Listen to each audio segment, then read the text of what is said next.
Hello, everybody. Hey, David, how are you? Good, and you? Doing well. Doing well.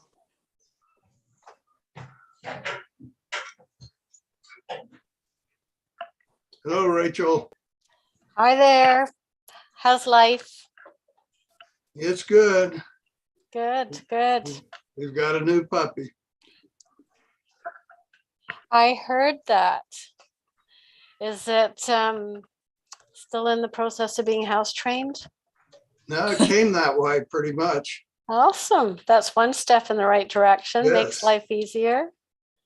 That's a huge step. Yeah. Yeah, it is. It would be totally house trained if we had a doggy door and he could go out into a fenced yard, Mm, because that's where the breeder had him. And so when he does have accidents, it's because he goes to one of the doors in the house. mm. Is Jennifer just in heaven? You got it. Do you have dogs too, Beth? Oh, yeah. I couldn't live without them. Yep. Yep. Big animal people. Yeah, I have too many children. I don't need a dog.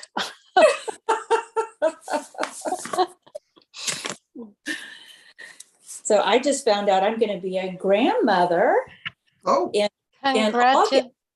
Congrats, Mazel Tov. Oh, Is this your first grandchild? it will be. Yes. Nice. Yeah. Just super, just overwhelmed. whose is it?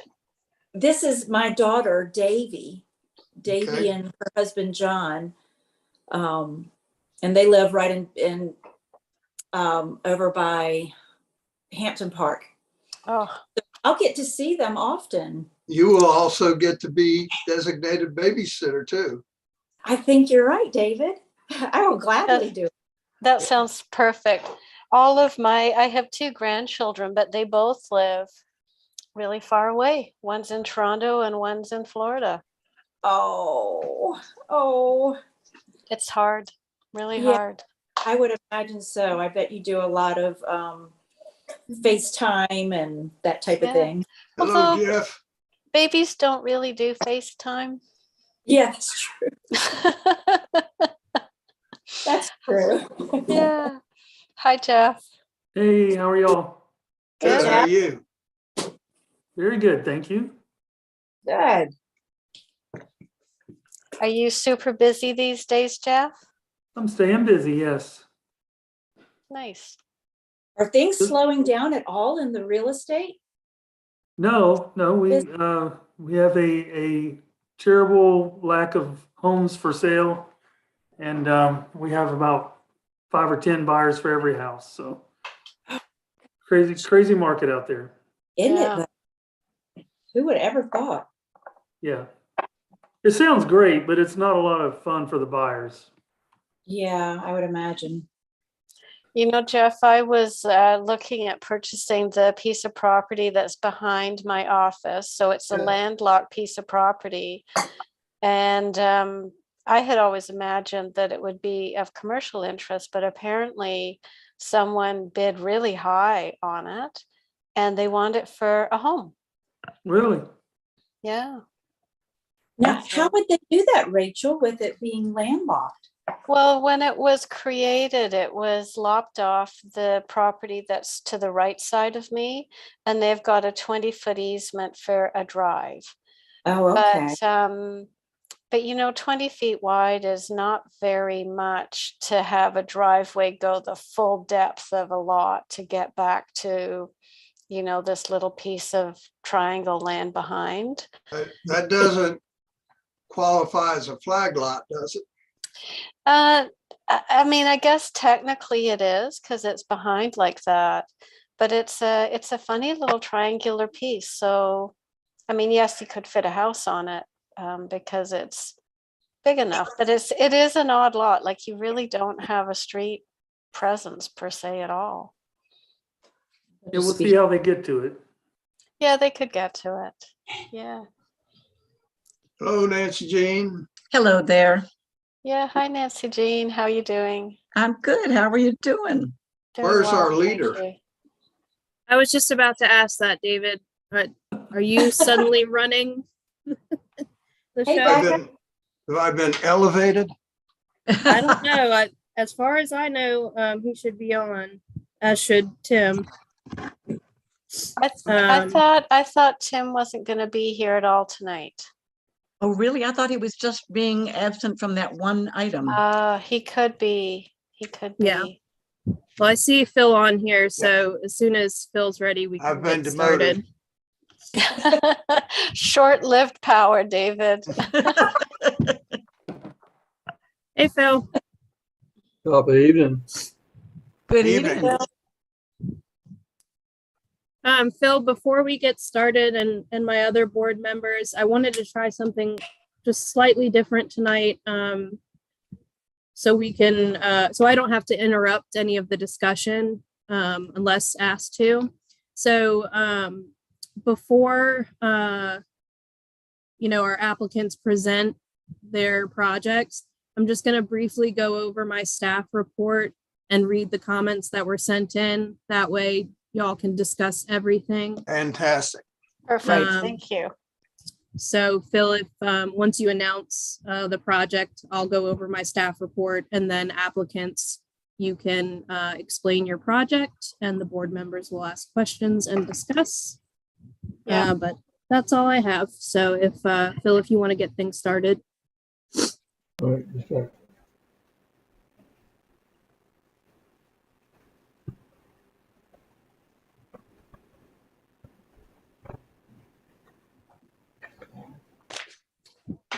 I had trouble getting into that, into the Zoom meeting. It didn't want to let me in. It was David's doing. He was trying to take over.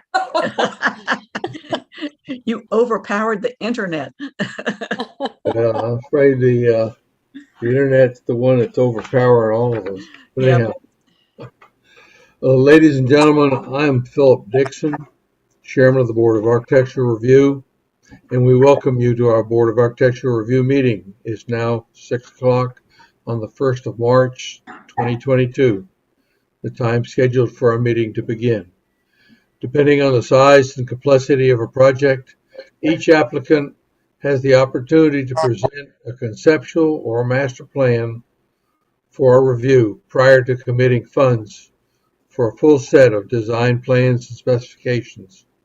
Approval of a concept means that we might agree with the concept while disagreeing with some of the details. It also means that each phase of the project must be submitted at a later date once plans are more fully developed to obtain the board's final approval for that individual portion of the project. Hopefully, any disagreements will have been worked out before the applicant comes back before the board.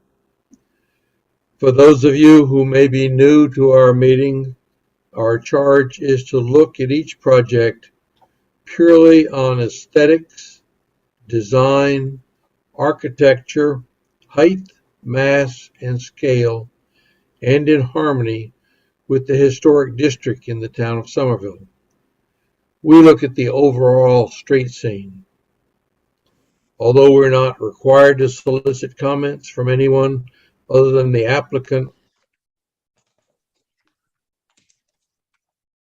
and the board members, except for demolition requests, usually choose to allow others to express comments that might help influence our decision making after the applicant has presented the project and the board members have resolved any questions that they might have. Because of the number of projects we have,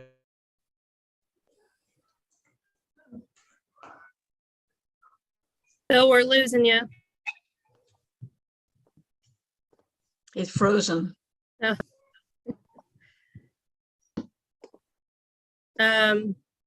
David, do you want to take over addressing the minutes? Yes. First order of business until Mr. Dixon comes back online is to approve the minutes of the February 1st meeting. I have a motion to approve them as submitted.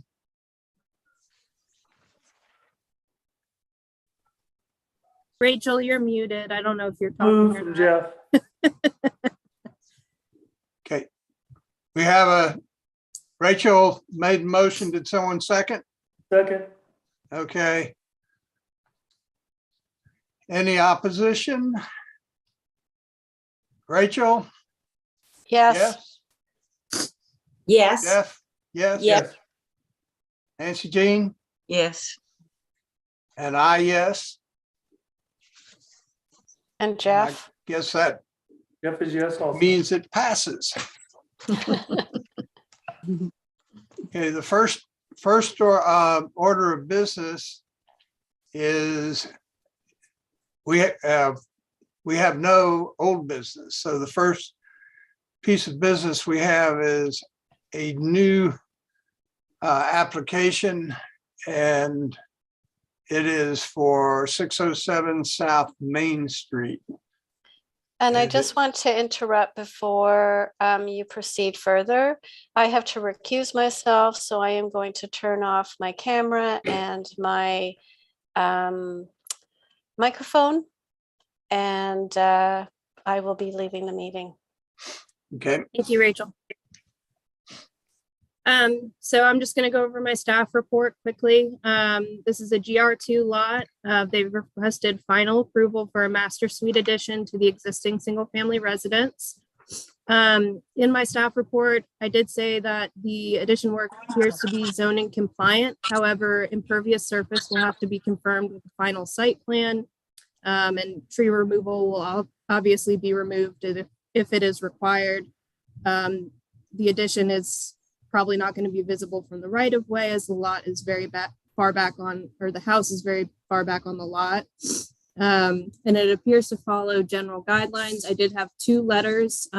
Before I read these letters, I just want everyone else to know that I have already spoken with these folks and explained who handles stormwater issues with our town. But I am going to read these for the record, and they have been sent to the board members.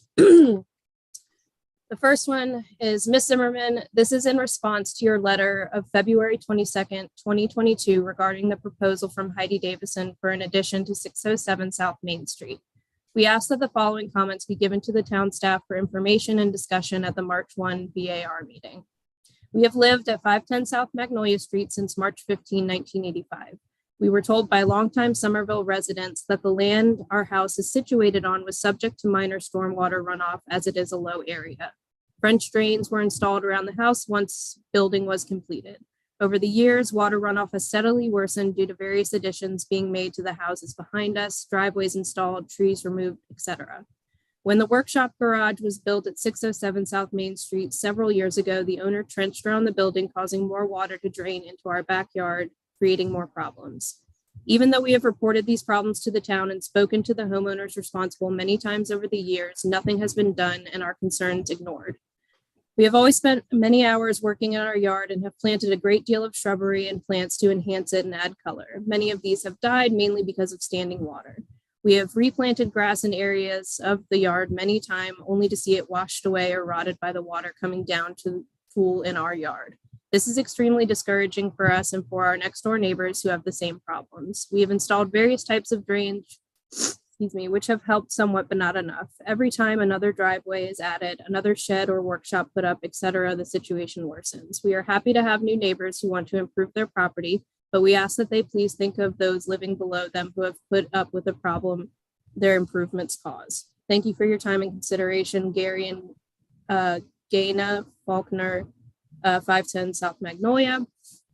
The other letter I have states, Ms. Zimmerman, we do not have a computer with a camera, so we will not be attending the Zoom meeting, but we would like our voices to be heard. We have received notice that more construction may be done at 607 South Main Street. We are greatly concerned that we will end up with even more stormwater runoff from the property than we already have.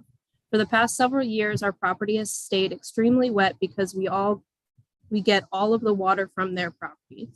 We were accustomed to having our backyard wet for short periods after rainfall, but after they built the garage and added all that concrete, our backyard has not dried out. Our yard remains so wet, it is difficult to even mow the grass at times. We have dug a trench in the backyard and added a sump pump, which helps some, but even with that, it still stays very wet. We have lost several plants and lots of grass due to what I consider drowning. We have complained to Russ Cornett about it, but nothing has been done. When the BAR had a meeting about the construction at 608 South Magnolia Street a few years ago, we attended the meeting and addressed our concerns about the runoff from the property as well. Nothing was done about that either. Does that mean the BAR asked for our input, but then ignores it? It certainly seems so. This affects both 602 South Magnolia Street and our neighbors at 510 South Magnolia Street, and I understand they have also complained with no action being taken by the town. Just for emphasis, we did not have an issue with this before the garage and concrete were added at 607 South Main Street. Regards, Jim and Terry Fryer, 602 Magnolia Street. Mr. and Mrs. Davidson, you can go ahead and present your project and I'll click through the slides. You can tell me if you want me to bring up a particular image. Can you hear us okay, first of all? Yes. Mhm. Okay, Yeah. good deal. Thank you, guys. Okay, so we are proposing to add a master on the main floor to the rear part of our home, kind of where there's an L shape in the back already. So it's just sort of like a voided area that really didn't have any landscape, or it just wasn't pretty to begin with. But we are looking at this being our forever home and would really like the luxury of having a first floor main bedroom for ourselves into retirement. So that's why we're hoping to add this addition to the back. We took a lot of care in hyphenating the addition so that you can distinguish from where the original house is to where we're going to be adding the addition. Although, as you can see in these photos, there's been lots of porches enclosed over the years, as it is a late 1800s home.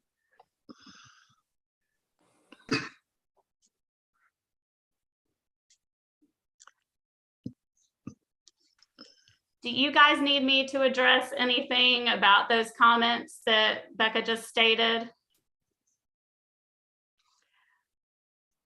They're not really the purview of BAR, unfortunately. Okay. And Heidi, as I mentioned before, I've already responded to those neighbors and explained who handles stormwater issues. Okay. So I got them in touch with our engineering department, and you know, they can do inspections if they have water issues on their property. And I explained to them that impervious surface issues will be handled at the time of the building permit, and it is not the BAR's purview. And they understood that and appreciated that. So. Okay. Thank you, Becca. I'm new at this, so I'm just not really sure exactly. No, what we're I addressing. have to read them for the record. So. Okay. Well, Becca, thank can I ask something? Yes. Have you determined if the property that has been looked at to see if it is greater than 30%? So I wasn't able to tell that from the plans submitted, but a final site plan really isn't required with all of the impervious surfaces for BAR review. So that's something that when it comes through for permitting, myself and our engineering department will have to have a site plan that shows all paved, impervious, pervious surfaces. And we'll determine that there. So if anything it needs to be changed later, if we pass this today, if it needs to be changed later, does it come back to the BAR? Only if it's a change to what you've approved, most likely in work with the applicant to either remove concrete from the property, put in gravel where we have concrete, we usually come to a much easier solution than changing the design of the addition or project that they're wanting to do. Okay. I have a question. When you're going through the slides, it looked like it was showing vinyl siding. Does this house have vinyl siding? Yes, actually it does, which is a little bit of our surprise too. Our guess would be that this siding was maybe done at some point in the past prior to maybe the BAR even. It looks like it's rather old. I will tell you, budget permitting, our long-term goal would possibly be to switch over to a hardy plank look and get rid of the siding. We just got to figure out if we can afford it during this initial rollout. Okay, But I was addition- surprised. I was just checking. Yeah, the addition itself, we are doing in hardy plank. And if you look at the rear elevation, we're going to, let's see. That's the side. Side. There we go. There it is. If you look at the lower picture, do you see kind of where the window that's not the one right beside where the old chimney is, but the one next to that? It kind of has like a picture frame molding under the window. That's it. Yep. We're going to do that in white and do some picture frame molding so it will not have a strange looking transition between the two elements. We thought that would be a classier way to kind of make it transition so you didn't have hardy plank leading up to the vinyl. Okay. Will they have the same texture, the vinyl and the hardy plank? I know the hardy plank has a smooth side and then a textured. It will be slightly different to what's on the house, but it will be matching to what is on our detached garage that's already on the property because they use the hardy plank on that structure, the previous owners. Okay. And I also had a question about the window grid pattern. There seems to be numerous patterns on the house. And I didn't know how the 2/2, how that was decided. And as opposed, I think they're like 6/6s and then they're 8/8s and Mm-hmm. it's a bunch of different. Becca, can you flip to the photograph that I sent of a window?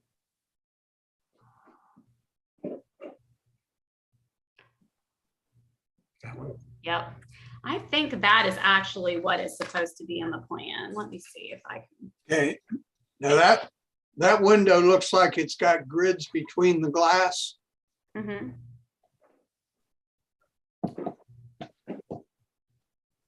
We're planning to go with the same windows as what already exists in the home so that it will be cohesive. Okay. I guess we would need to see that. Is that correct, Becca? So let's see here.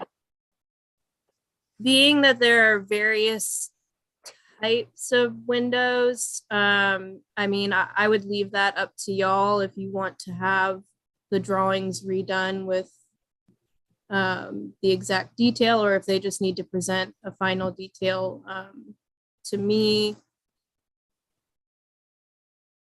Okay. I know in the past, with some of these homes that don't have a rating from the state historic preservation office, if they had vinyl windows or windows that had grids between the glass on the rear, we've allowed that, but I know this technically includes side elevations as well. One of the things I was thinking about is if the intention is to eventually, when the budget allows, to replace the vinyl siding with hardy plank, it might be nice to do the new windows with simulated divided lights so that in the future, if you change windows, you can change them to the simulated divided lights and make this building more in line with, what is architecturally appropriate for the period. So let me ask you, David, do you prefer the look of the windows that are on the addition that our architect made versus what is on the house currently? You mean the 2/2? Mm-hmm. I think that looks fine on the addition because that also delineates that that's a new addition to an older structure, and the windows are, to my mind, properly proportioned. And 2/2 is not out of line for that period. But it, if you're ever thinking about upgrading the siding, at which time you may decide to upgrade the windows, it would be nice to do the newer windows with the simulated divided lights. You know what simulated divided lights are? I do not. That's where the grid's on the outside of the window. They're not single panes divided by a mullion, but they have a grid pattern, raised grid pattern on the outside and the inside of the glass.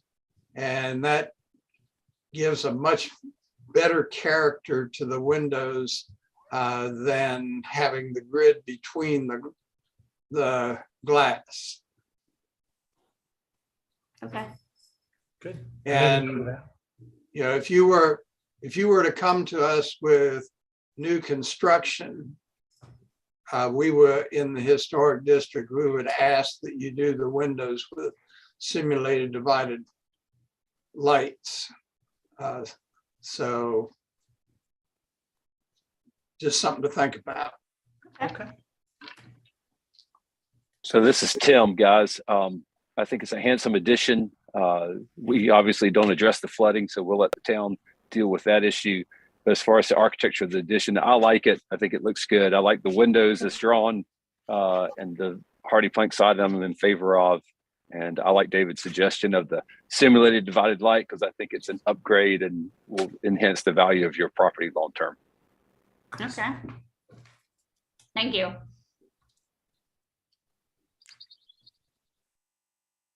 Yeah, you like the 2/2 windows too, don't you? Tim? David, are you talking? Yes, I do. I think it looks good for Yeah. the addition. That it speaks a little differently, and I think it's in keeping with the house. It looks good. Yes, I agree. Great. Is our leader back on? Yes, I am. I'm sorry, I got computer problems and I apologize.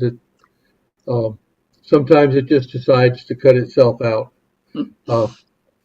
Anyhow, I've heard the discussion, and is there any other questions or comments? And the roofing material is to match what's currently on the rest of the house? Yes, sir. Okay. I think it's a Yeah. good looking addition. Can I have a motion, please? This is Tim. I'll make a motion that we approve as submitted with the caveat that the windows be simulated divided light. A second? I second.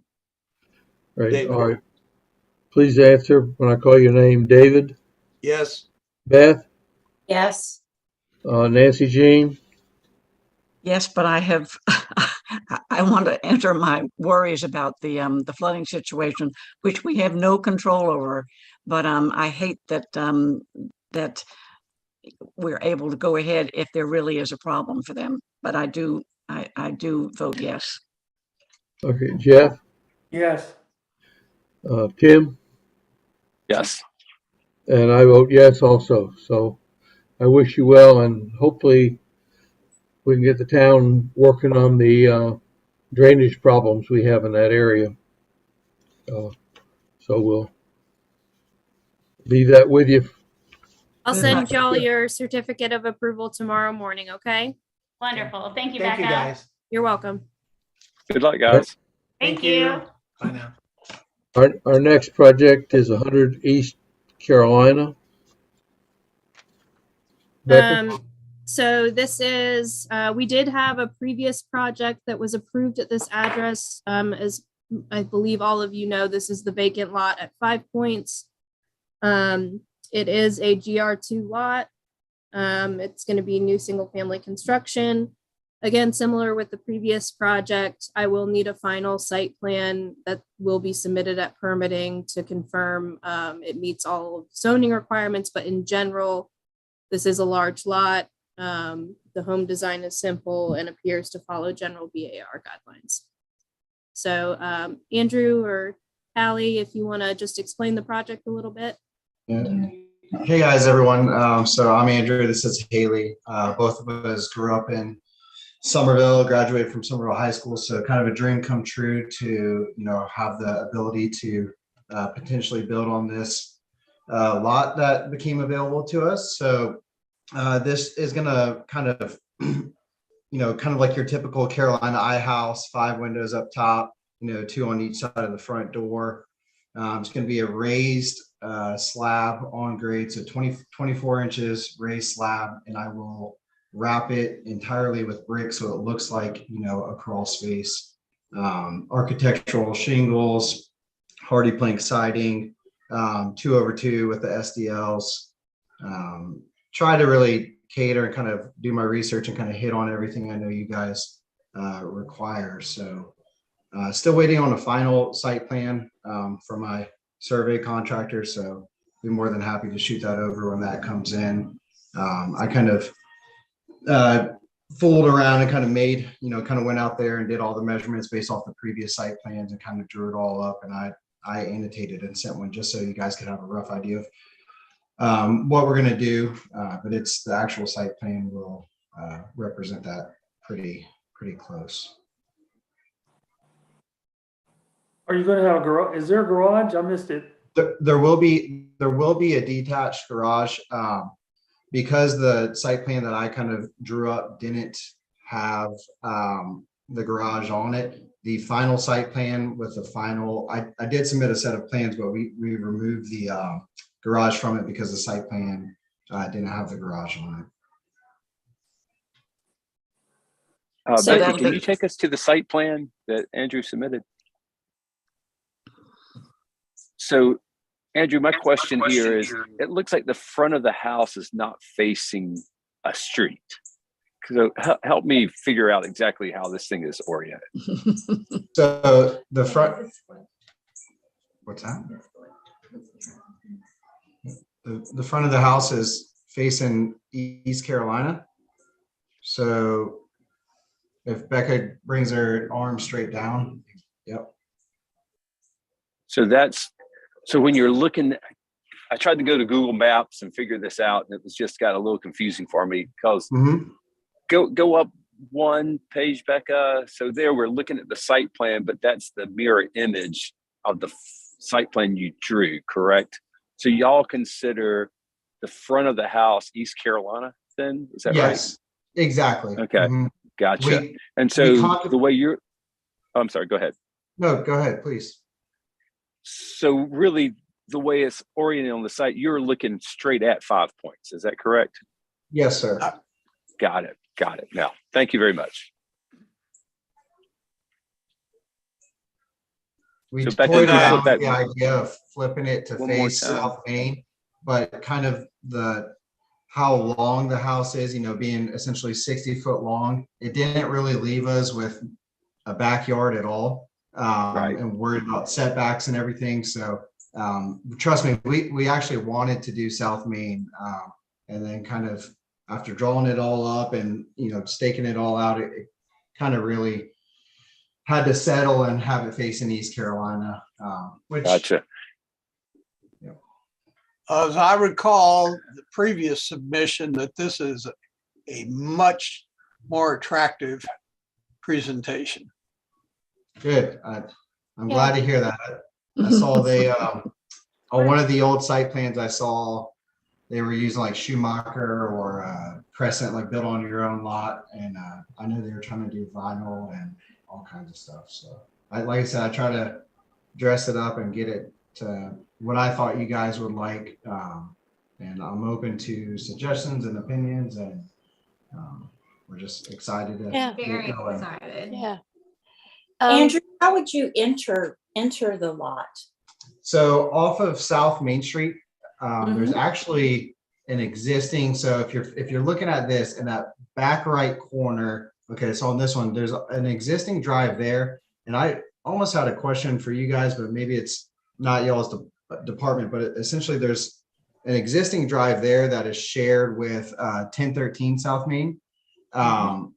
So essentially, I would branch off going straight back off of that, and I would also have a like a half arc driveway also on South Main. So if you're going to enter with a boat, or everybody knows that's a pretty busy intersection, so I need an arc driveway and a straight in driveway as well, both on that South Main side.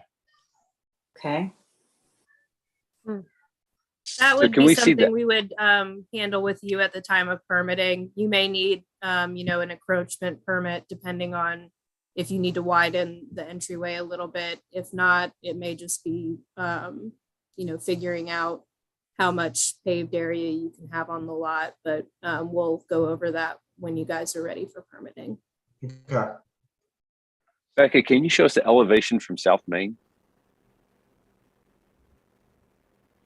And so one of the things I did too is I know a lot of people do like the previous house, they'll do grids in the front, but then they'll try to do clear panes on the sides and the back. Because we're in that unique spot of 5 points where technically the front of the house is going to face East Carolina and that right side elevation is going to face South Main Street, I went ahead and just decided to do the 2/2 with the SDLs for the entire house, just because it would be pretty awkward if you had just on the front and the right side, but then the back and the left side are, clear. Good So decision.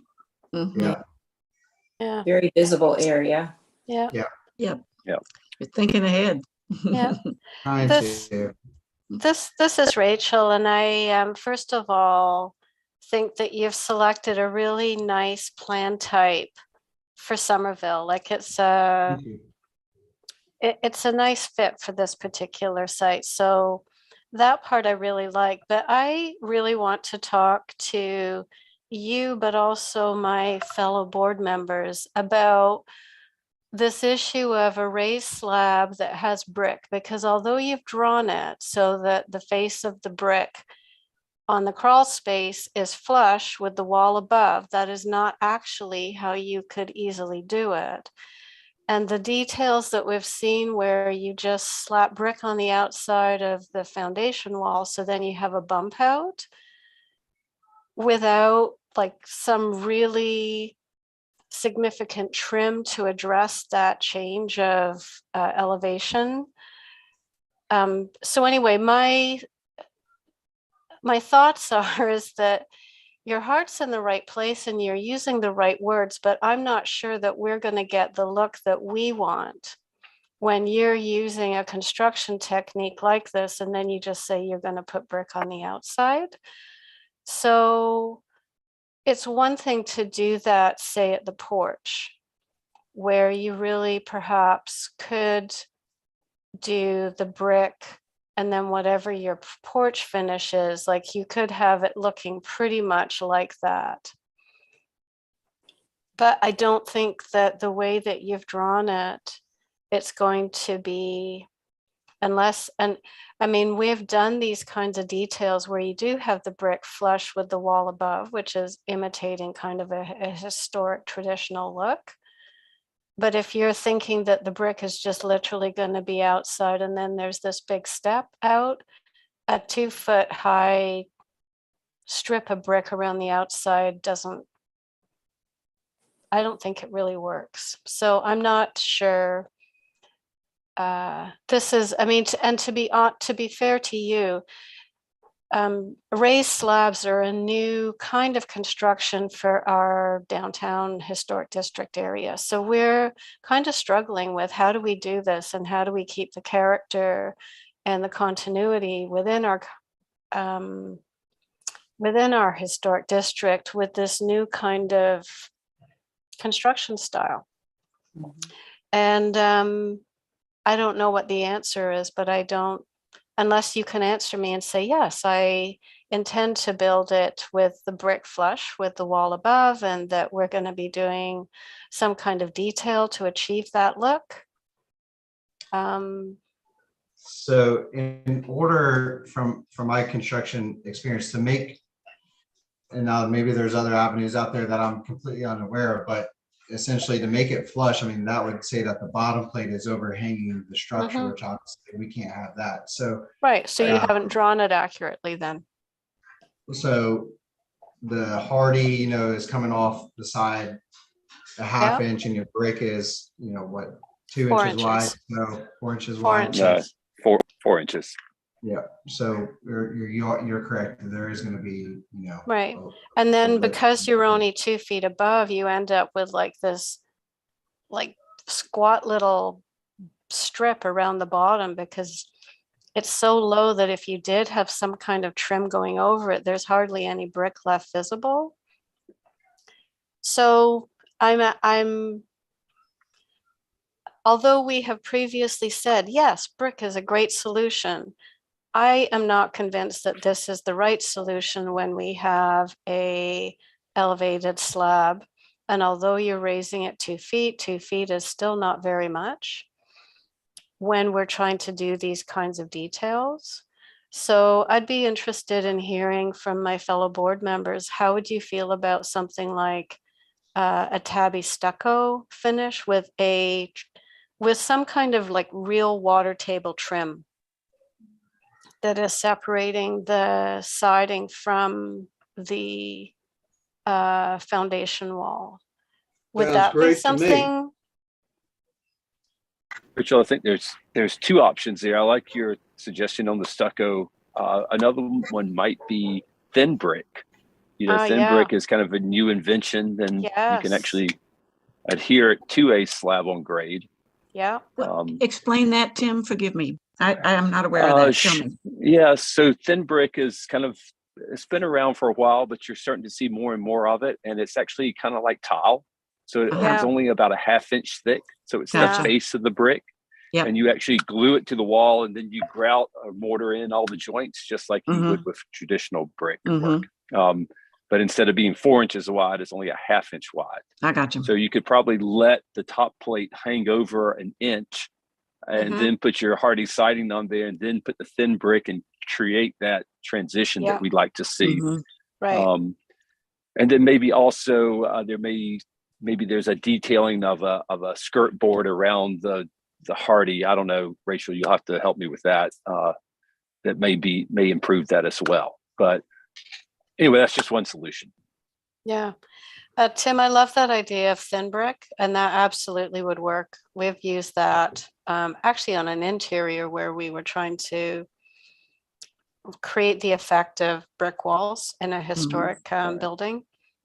So that could be an option, but I do think we need a water table trim, and I'd actually like to see the trim details on this home, because that will have a huge impact on like the water table trim, but also the window trims. And I can't tell from here, it looks like they could just be picture framed, but right, which we don't generally want to approve, right? We want to see a windowsill. Yeah. So Andrew, a question for you. This said preliminary conceptual approval. What exactly were you looking for tonight?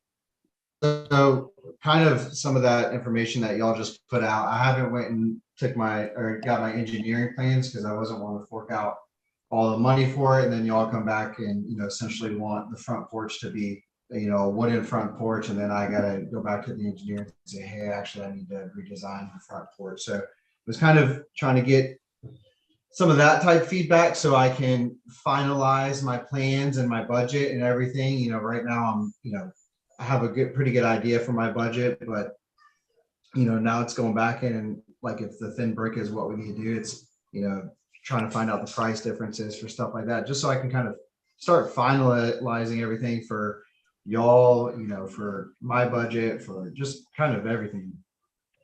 So Sure. you're looking at more like conceptual approval tonight and then come back with a final next month or whenever? Is that? Yeah, exactly. So pretty much everything that y'all are giving the feedback on, corrections, Okay. then another another meeting with approval, and then pretty much go to permitting after that.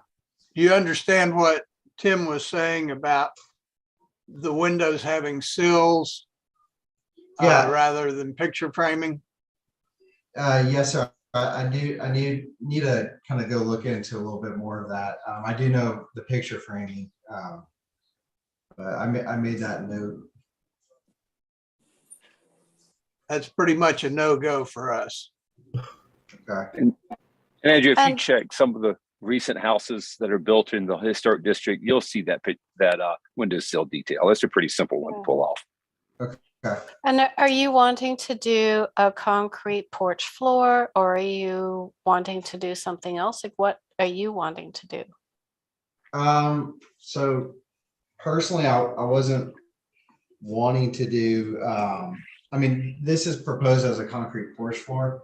I was really trying to avoid crawl spaces and all the, issues with rodents or, anything that can come with that. So that's kind of why I want to keep it slab on grade and raise it. So that's just what kind of led me to do the concrete front porch as well. So I don't necessarily have a problem with a concrete porch floor, but then what I want to know is you're drawing as if there's some kind of porch floor edge that we're seeing, which I want to know then is how are you going to detail that and what are you going to do to kind of have that look that there's the texture and the kind of change in materiality that we might be looking at. So I don't know what I think that's something that you need to talk through or figure out. So in general, I'm not opposed to a concrete floor, but I am opposed to the concrete floor. And then you stick your face brick on the side and then the top of the face brick is exposed. And it's like, what do you want to do? So you'll need to think about some of these details that will come up in construction too. Okay, so are you referring to below the hardy on the front porch? So I had assumed the foundation wall of your front porch was brick because that's what you said. And then it looks like I am seeing something that is a porch floor. So that I'm not 100% sure what I'm looking at. And Andrew, I think what she's trying to say is we wouldn't want to see the face of that concrete, 4 inches of concrete on the face of that. Yeah. So we'd want you to treat the detail of that edge somehow. So maybe there's going to have to be a brick laid around the perimeter of the porch and then concrete infill behind that brick. Yeah. Does that make sense? That could be one really great solution. So you lay like a soldier course all the way around the entire porch floor, and you infill behind it with concrete. But from the face, you see brick and then thin brick down below. It's just a detail you'll have to work out with the designer. Okay. And I was thinking I saw in these plans somewhere window detail, which looked to me like they were planning to do the typical sill rather than picture framing. Oh, okay. Isn't there some detail somewhere? Yeah. Is there one? I can't see.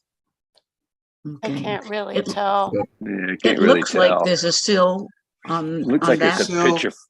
Yeah. Yeah, There's a little bit Showing of ahead a of- 2x2 Feel hardy sill inside. there. Yeah, I see. yeah.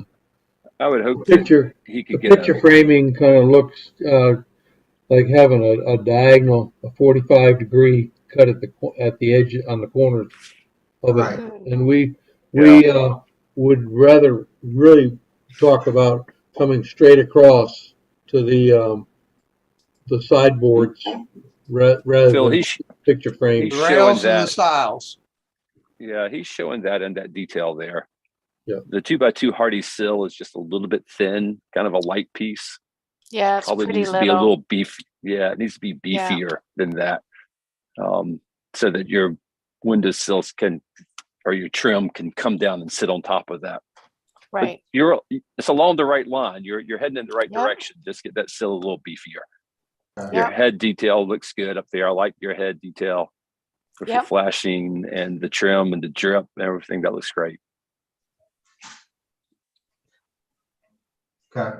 Andrew, the only other comment I would have to say is you show, we're not real big fans of the crawl space, but we understand why people are having to do it. And, but if you could see how show it on the front elevation, you've got 2 feet to the finished floor. If you could make it 2 feet to your porch so that your finished floor was 2'6" or whatever that step up is going to be, that just gives you just a little more elevation. The way you currently have it, you'd only have about maybe, 18 inches or 8, something like that around that porch. And just the higher you can get that, the better it'll look. Okay. By doing And that, that still gives you in the code, so you don't have to have handrails. If you Right. go any higher than that, you'll have to have handrails. But if you keep it at that 22 inches or 24, if you want to make sure you're meeting code, make it 22 inches, and that'll get you as much height as you can with no rails required. okay.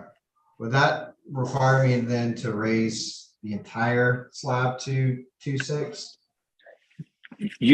Whatever your step up is going to be. I don't know if you have a 6-inch step up into the house from the porch or a 4-inch It's step up. It's a 4-inch. Yeah, so it would just make it 2.4 instead of 2 foot. So you're talking about four more inches. Okay.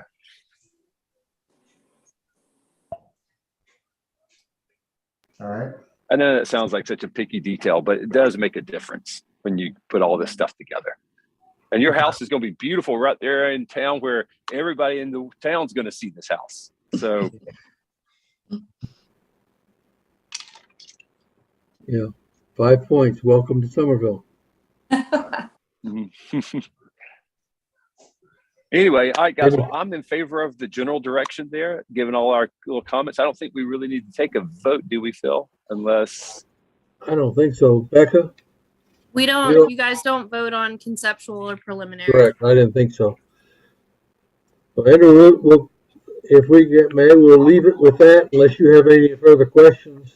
And we'll anxiously look forward to seeing you soon with your finished plans.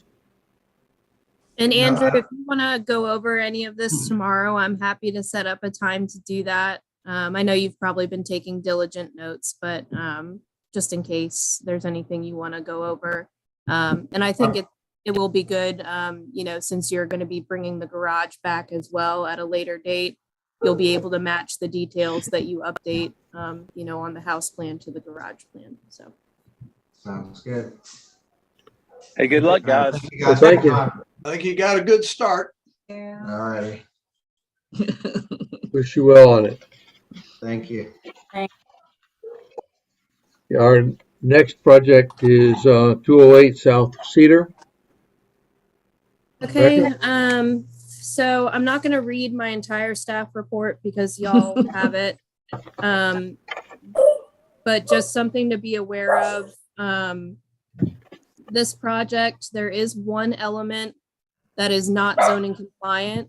The rest of the project we've verified is zoning compliant. This one portion is just the parking area landscaping. And you can see that in the exhibit I sent, and I'll pull that up here. So these areas that are clouded in red, the Unified Development Ordinance requires, them to be 8 feet wide. However, there is a caveat within the Unified Development Ordinance that allows the Board of Architectural Review to approve that non-compliance. And just to give you an idea, all of the properties surrounding this property, this parcel, are mixed use, meaning they do not have setback requirements. So let's say, for example, right here where my cursor is above, any of these property lines really where the buffer area is highlighted, they could build a building right up to that property line. So just keep that in mind. That is something that y'all will need to make a decision on, whether it's tonight or at final approval. But if you have any questions about that specific nonconformity, just let me know. But if Patrick, if you're on, or Jeffrey, do you want to share your screen so you can control the ship? Yes, as a matter of fact, I'm just going to give a brief introduction, Becca, but regarding what you just spoke on with the setback variance, the buffers, my associate Patrick we have a separate slide for that, which I think is even more informative. So at the end of this presentation, and I think after I go over the brief introduction, then architect Jay White, principal at Leolio, could take charge of the Starship Enterprise here and work through the screen. He's quite capable, Mr. White. But listen, Becca, I really appreciate to the board, to staff, certainly Becca, Jesse, Tim, town manager Lisa Wallace. Thank you for the privilege of being able to present before the Somerville BAR tonight. It's a privilege and an honor. My company has been doing extraordinary work of all different types, mixed use, historic restorations, any different type of project that we think is really tied to urban renewal. Well, we're capable of doing anything. We looked at this site and we could have developed an office building, a store, an apartment complex, but we looked at it and we are so enthused about the historic downtown Somerville and reknitting it together. It's got such a great vibe, such a great history. This site was really crying out for a project like this, which really just fills a missing tooth, fills a gap to historic downtown and brings high caliber residences, a public realm, stores, shops, hospitality venue, homeowners.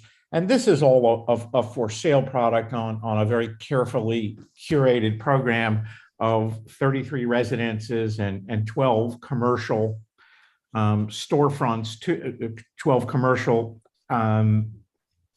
venues with 10 activated commercial storefronts on a public promenade and a public access park in the center of everything, which is sort of the centerpiece of all the residences.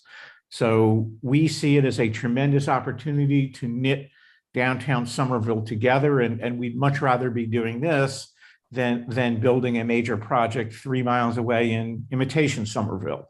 We just love this type of project, and we think we spent a lot of time, and I couldn't be prouder of the team. My director of development, Patrick Head, Jay White, the architect, Melissa Snyder, our director of communications.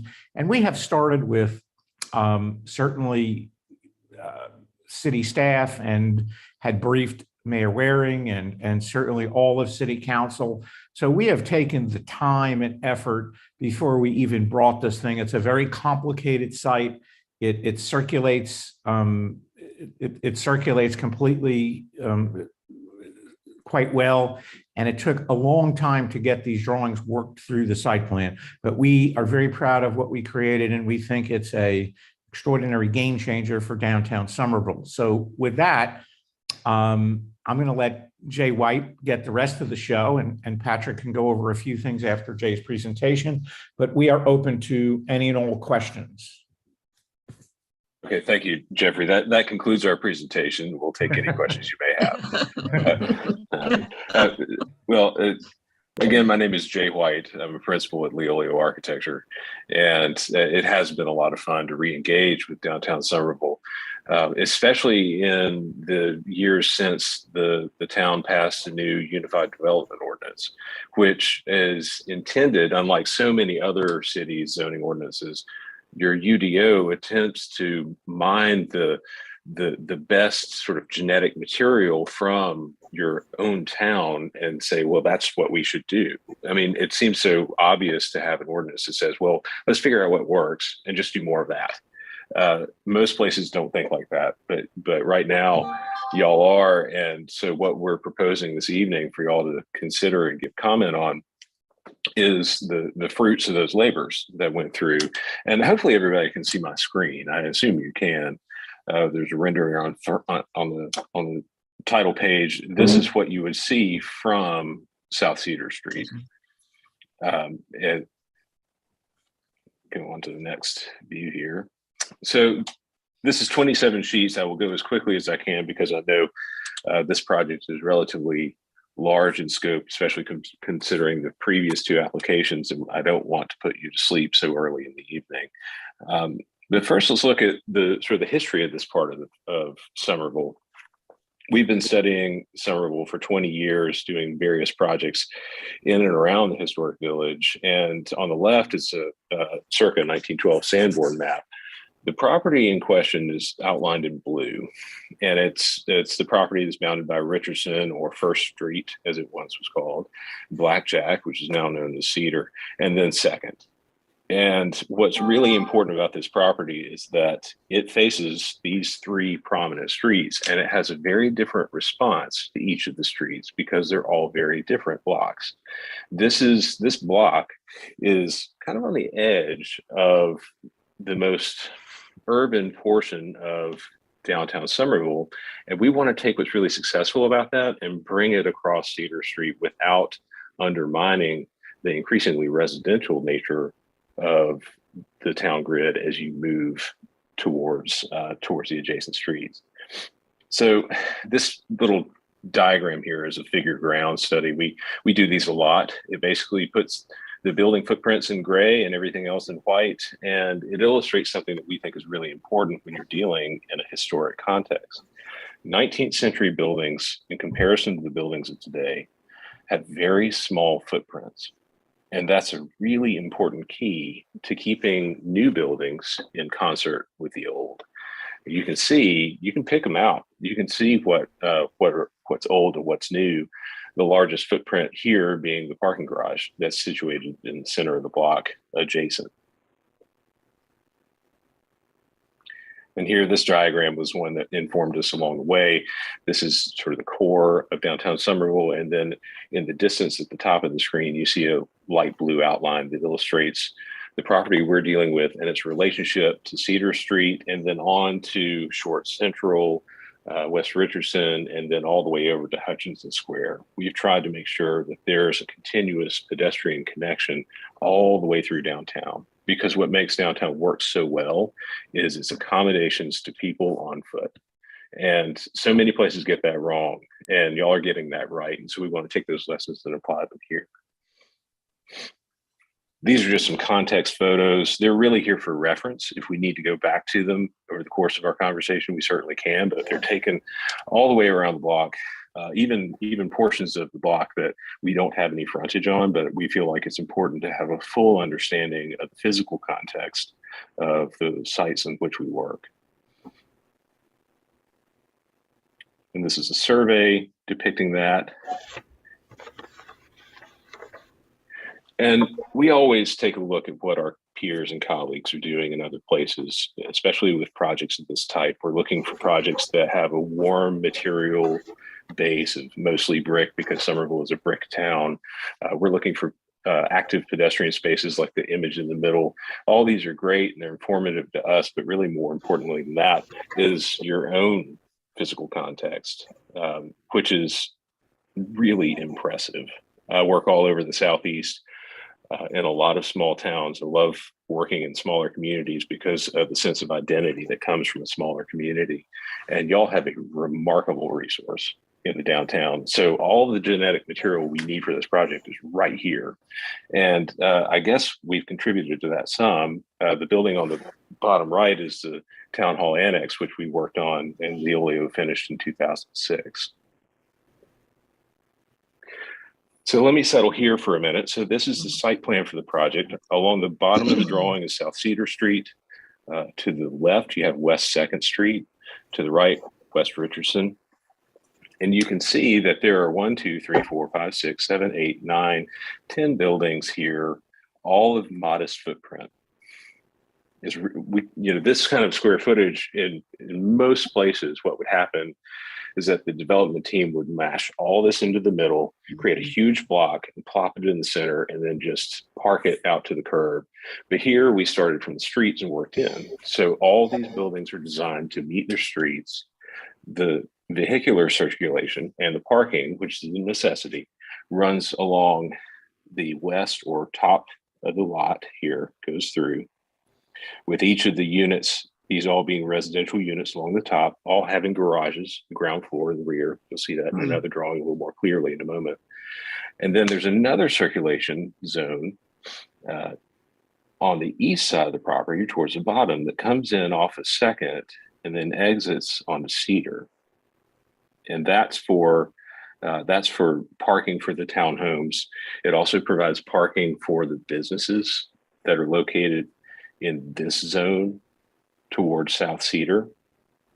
And the space in the center is given over to the pedestrian. So as you come in off of South Cedar, if you remember from the rendering that was on the first page, you've got 2 buildings and then a space in between. That space in between is this public plaza, which is modeled after the successes of Short Central. The width of that space, the height of the buildings, is similar, and it's intended to evoke a similar sort of wonderful pedestrian space. We imagine that there would be cafe tables out there. We've just gotten a little crazy and shown string lights spanning between the buildings. There would be planters. All of this space would be hardscaped. And then as you get towards the back of the property, you encounter more of a lush garden, which again is open to the public. But these gardens and these pedestrian sort of plazas, these are the front doors of the townhomes that are towards the rear of the site. So towards South Cedar, you have all of your restaurant and retail. And then in the space that stretches from Richardson to 2nd, you have all of your townhomes. And of these 33 townhomes, they vary in size from somewhere around 1,200 square feet to as much as 2,500 square feet, because we want a variety of different living conditions there. You'll see in the elevations a little bit more about those. Each one of them has a slightly different character. And this is just a mood board that our landscape architects put together to try to emulate or at least evoke the sort of spaces that we're talking about. All of this is public space, and we intend for it to be an amenity to the citizens and visitors to Somerville.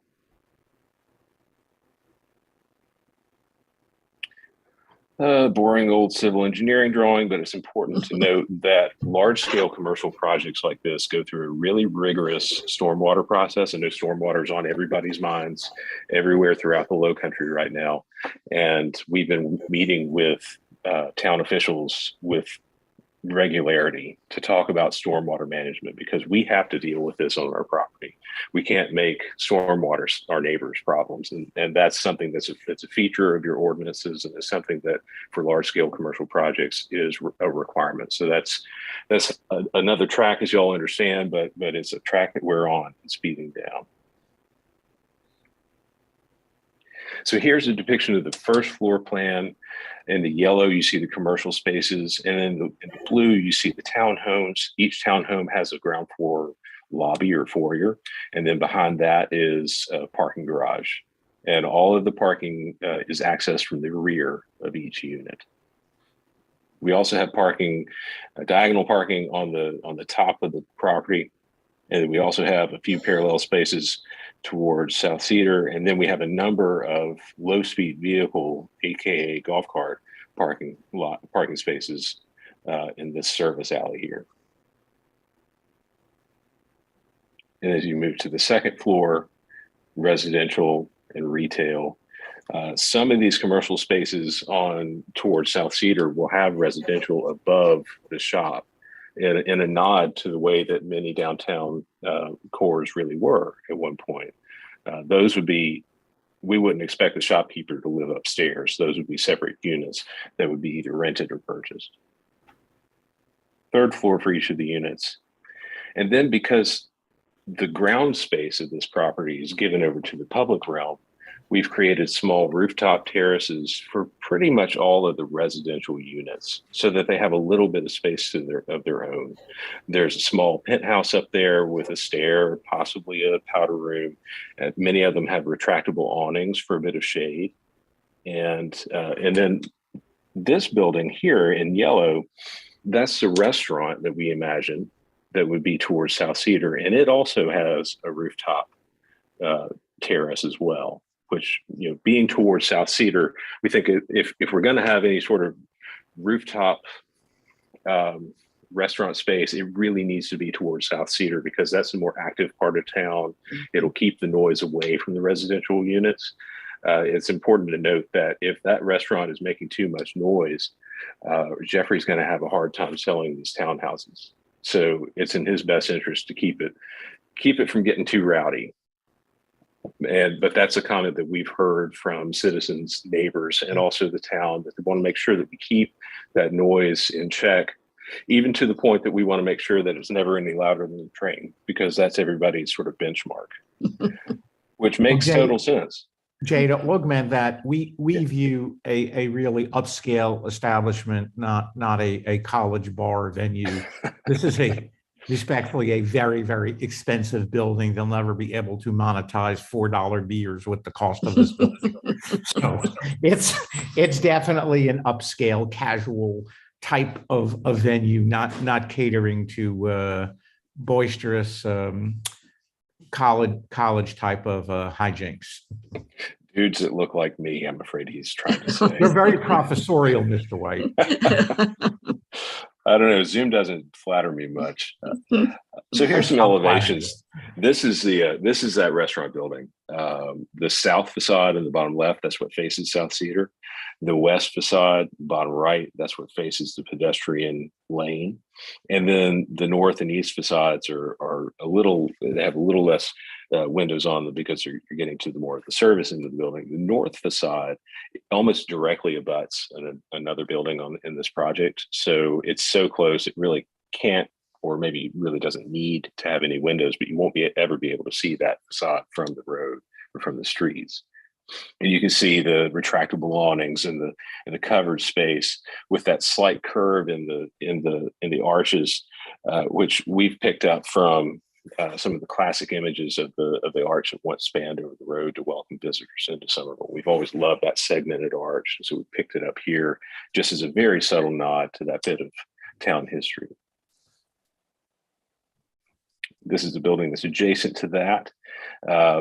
The small two-story piece with the hip roof, this south facade again faces Cedar Street, and we imagine that would be some sort of mercantile, maybe a little bit of a less active use than the restaurant immediately next door, but scaled for a small proprietor. And then you can see behind that you got two iterations of townhouse units where you have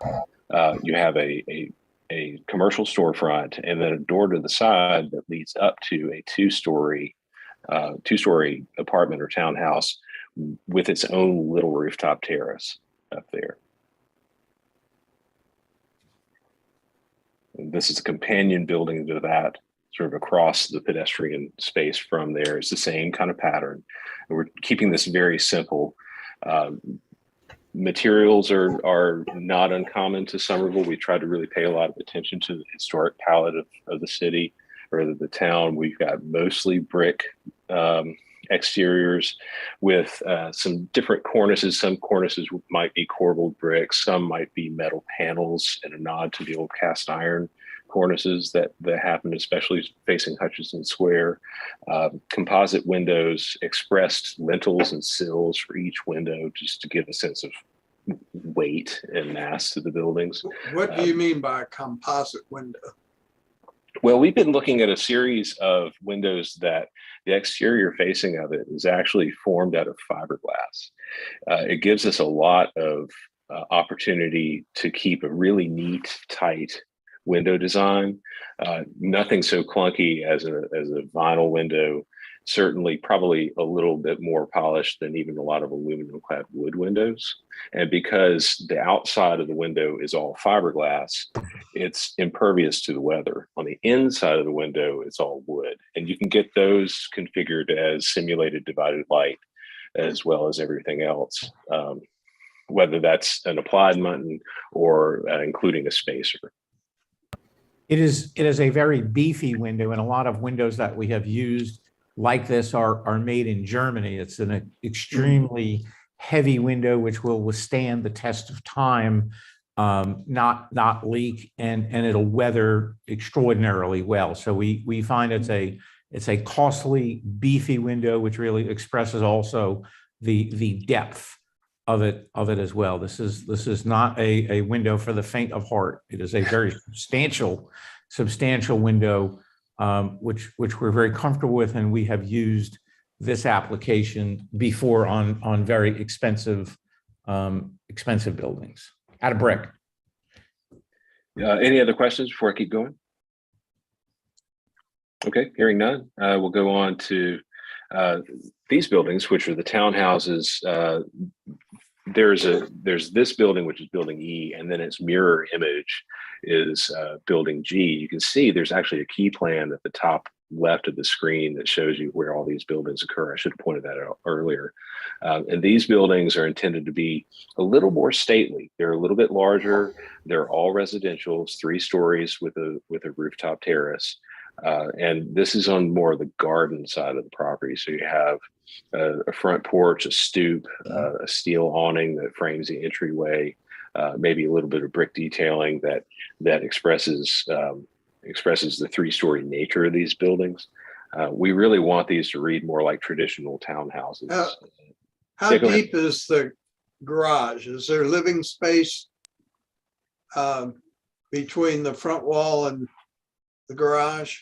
There is. When you enter the doors that are on this front facade, the north facade, this view, you'll enter into a foyer that is your welcome space. It's also where your entry stair is, and there's probably a door on the other side of that room that goes straight into the garage.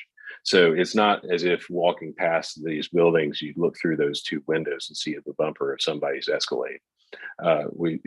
It's a true townhouse configuration. So we want people to enter from the street.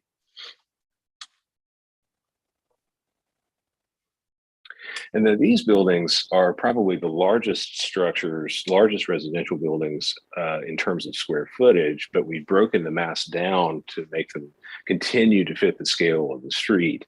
And these face 2nd Avenue, and they're probably, I would venture to say that they're kind of the premium units. There's a little bit more architectural detail. We're indicating possibly some cast stone.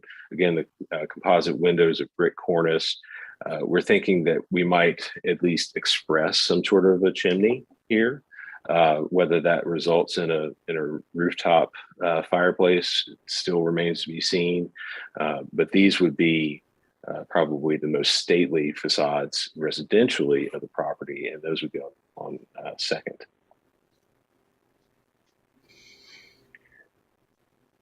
This building H, which is sort of an interior building, but it's notable here. So building H, this south facade, this unit right here, hopefully you can see my cursor, is aligned with that short central like pedestrian space. So when you look down that space, you see this little building, and in order to imbue it a little bit more detail, we've added shutters to this, operable shutters.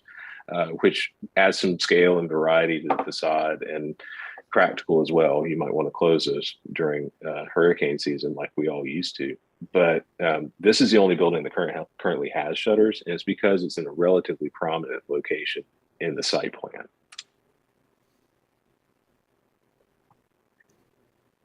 I was wondering about that because it would make some of the other walls look a little bit more residential and not so stark. Mm-hmm.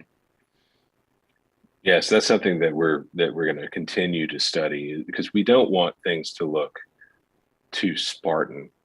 Although, you know, we do recognize that, you know, we want buildings that are going to be stout and durable and you know, long lasting. This is the last building of the ensemble, and these are the 5 units that are closest to Richardson Ave. The west facade there is the facade that faces Richardson, and it's back from the street some distance. And we've maintained a very simple arrangement. This is the sort of facade that we would intend to kind of, you know, fall a little bit into the background of the ensemble. But that's the last building here. And then we have a few sort of more wireframe or sketch views. This is from the intersection of Richardson and Cedar. This is on Cedar looking really towards Richardson. And you can see that 2-story mercantile space. You can see the restaurant behind that. Some space out front. These buildings are pushed back to accommodate cafe seating on the property off of the sidewalk, just to expand the public realm a little bit. The residential structures that are behind. And then this view, which is elevated, looking straight down our pedestrian space. It's interesting, in conversations with neighbors and with town officials, there's been a lot of interest in what we're going to name this place, because there's all kinds of local references that are swirling about people's heads. We are not going to call it the Busy Bubbles, but I mean, nobody really remembers what that was, but you know, there Old people do. yeah. But this view kind of gives a sense of the scale of that pedestrian zone. And then this is inside of it. And of course, these are very conceptual. They're all black and white because we don't want to get too far in the details before we begin to show you what we intend. And then this is the garden space. This is looking down that pedestrian garden towards Second. Here you can see to the far right, this is the building that has the shutters. You can see how these stoops are intended to work, how the canopies are intended to work. We want these to really read like residences. We really want to make sure that when pedestrians are in this space, they can immediately tell the difference between you know, a cafe and somebody's house. And then this is on Second, kind of elevated above the street a little bit.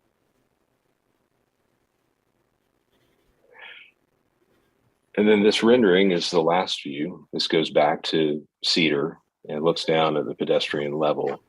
You know, 2-story restaurant with a rooftop to the right, 2-story mercantile on the left, and then you can see a resident on his rooftop terrace in the background behind that. So we have a couple of other diagrams to address questions that we've received regarding how we're addressing parking versus what your ordinances require, and then also a little bit more detail about our request to reduce the setbacks on a few of these property lines, not to eliminate them or push buildings all the way up against those setbacks, but rather to give us the elbow room to create this urban space. We need to be able to push mostly the drive aisles towards the property lines a little bit, so that we can create the kind of space you see in this rendering. If we can't, then that space is going to get several feet narrower and too narrow to really function like we expect it to. And we're used to those things being the purview of a separate and rather faceless zoning board, but these are design-driven requests, and we really think that it's best that you all have a chance to take a whack at it and give us some advice on that. So, and as Becca noted, that we could, based on the zoning, build something up to that.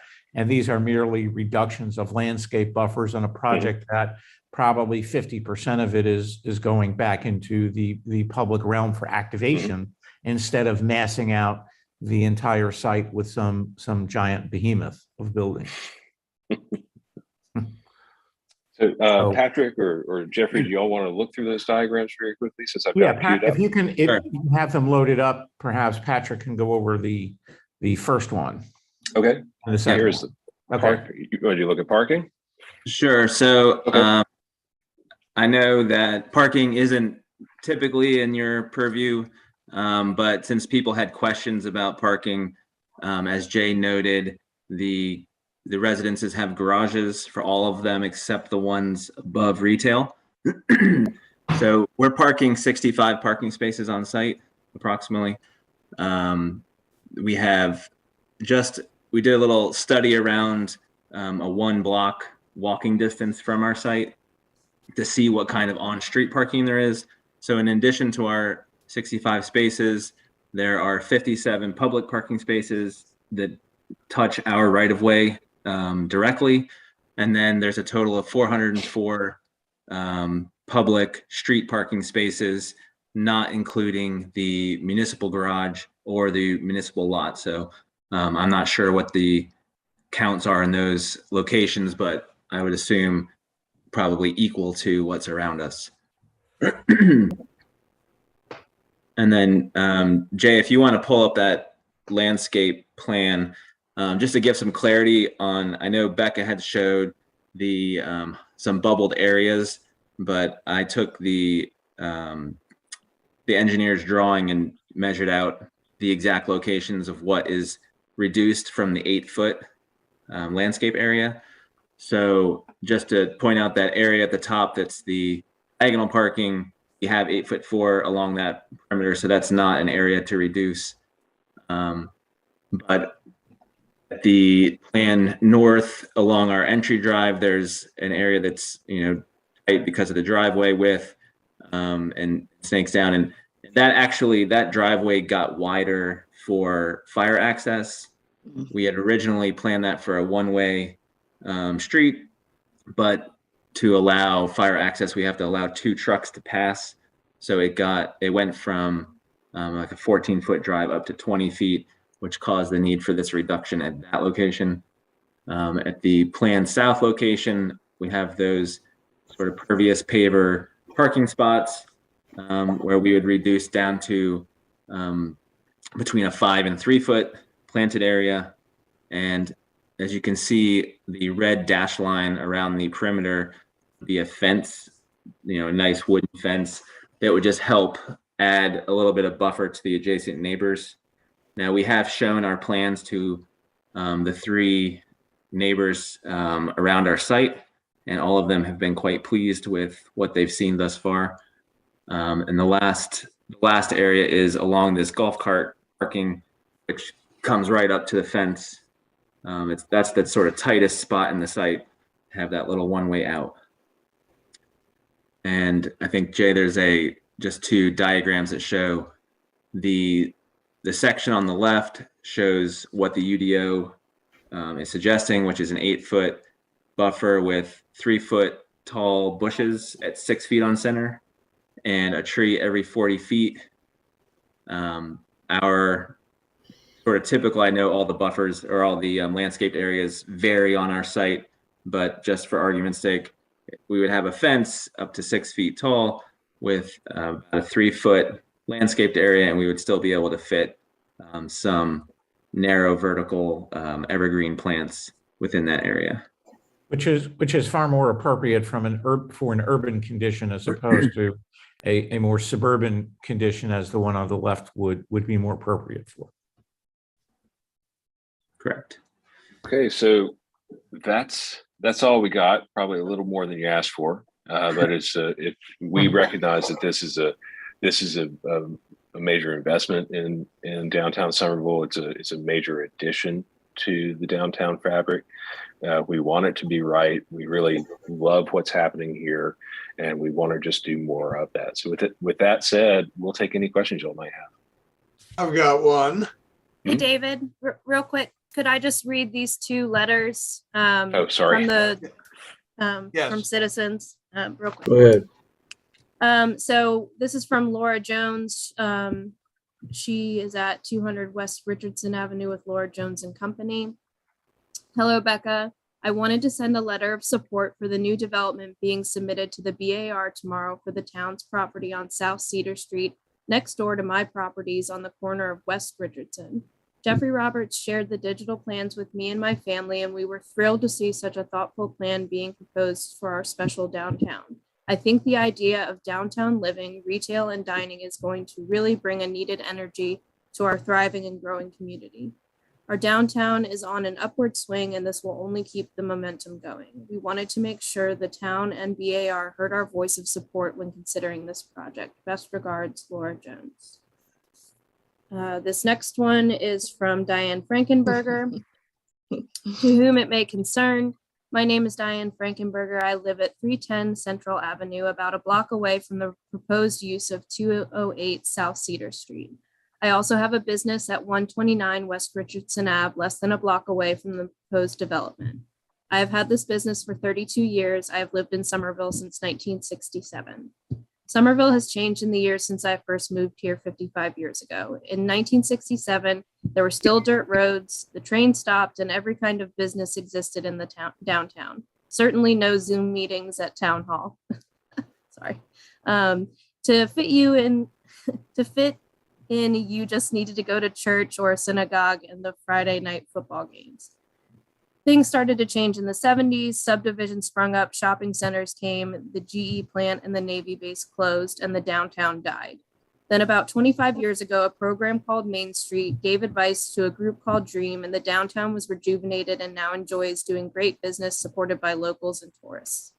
All this happened in an amazing way. The Main Street program asked us who we were as a town and suggested we live into it by being ourselves, but with changes. Somehow that happened. Somerville has kept its goodness and identity. We are not coastal beach towns. We are not the Midlands. We are not the mountains. We are a city that feels like a village. We are good people, not great people. As my business neighbor Lex Melfi would say, we're just us. I am getting to the topic at hand. In telling the history, it shows where we were, what happened, and now to discuss where we are. We have an opportunity for something new and different to be built in our midst.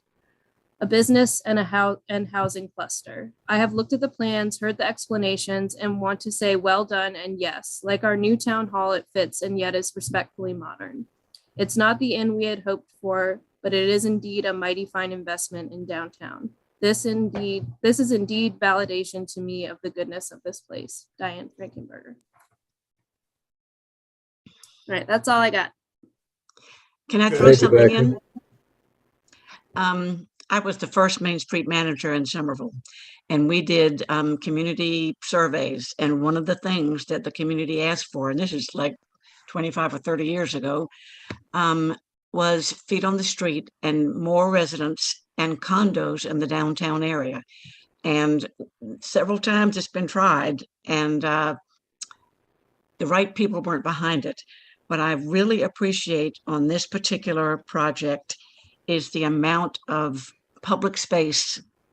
It's not a space just for the people that are the residents, but for the people of Somerville too. And that a great deal of thought has been put in that. It's very obvious. So I'm very happy to see what you've come up with. I have a question about the overall height of these buildings, including the penthouse structures in relationship to like the tower on Town Hall.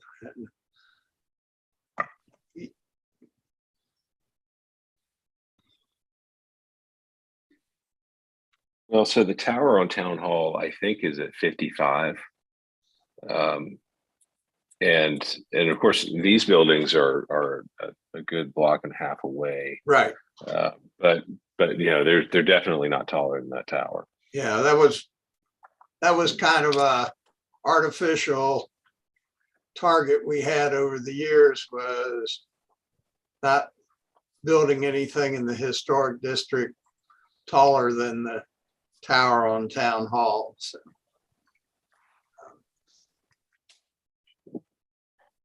I personally like the project concept.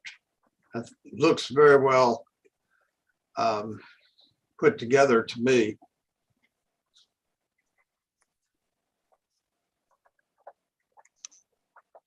So this is Beth. I wanted to ask on the glass, I guess, commercial spaces on the front. I love how they're glass, so it doesn't look like a solid mass right there. And I was just wondering where the entrances are for those buildings. Those two. So these buildings, you actually enter the pedestrian alley, and then the entries are to the right and left of that. Okay. That allows us to plug people into the building more along the middle of their length rather than on the end, which is more practical from a space planning perspective. But it also allows us to maintain aprons of seating in front of the buildings and behind the sidewalk. Which just makes it so much more inviting for people to want to use this, and the stores and activating this sort of adjunct to a secondary promenade like Short Central. Right. That's a great concept. The other question I had, the garages, are they one car garage or two? I just didn't know how wide that space was. It will depend upon the unit width. Most of them are 2-car garages. There are probably a few that are scaled for 1 car and 1 golf cart or a low-speed vehicle, as is probably better. But yeah. Okay. All right.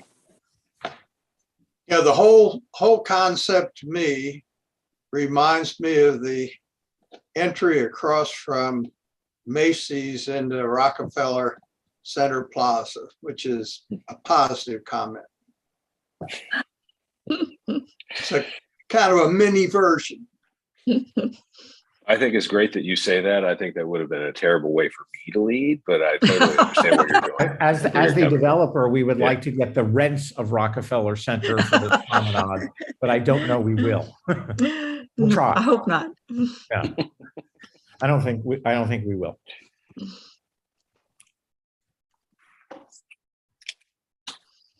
You used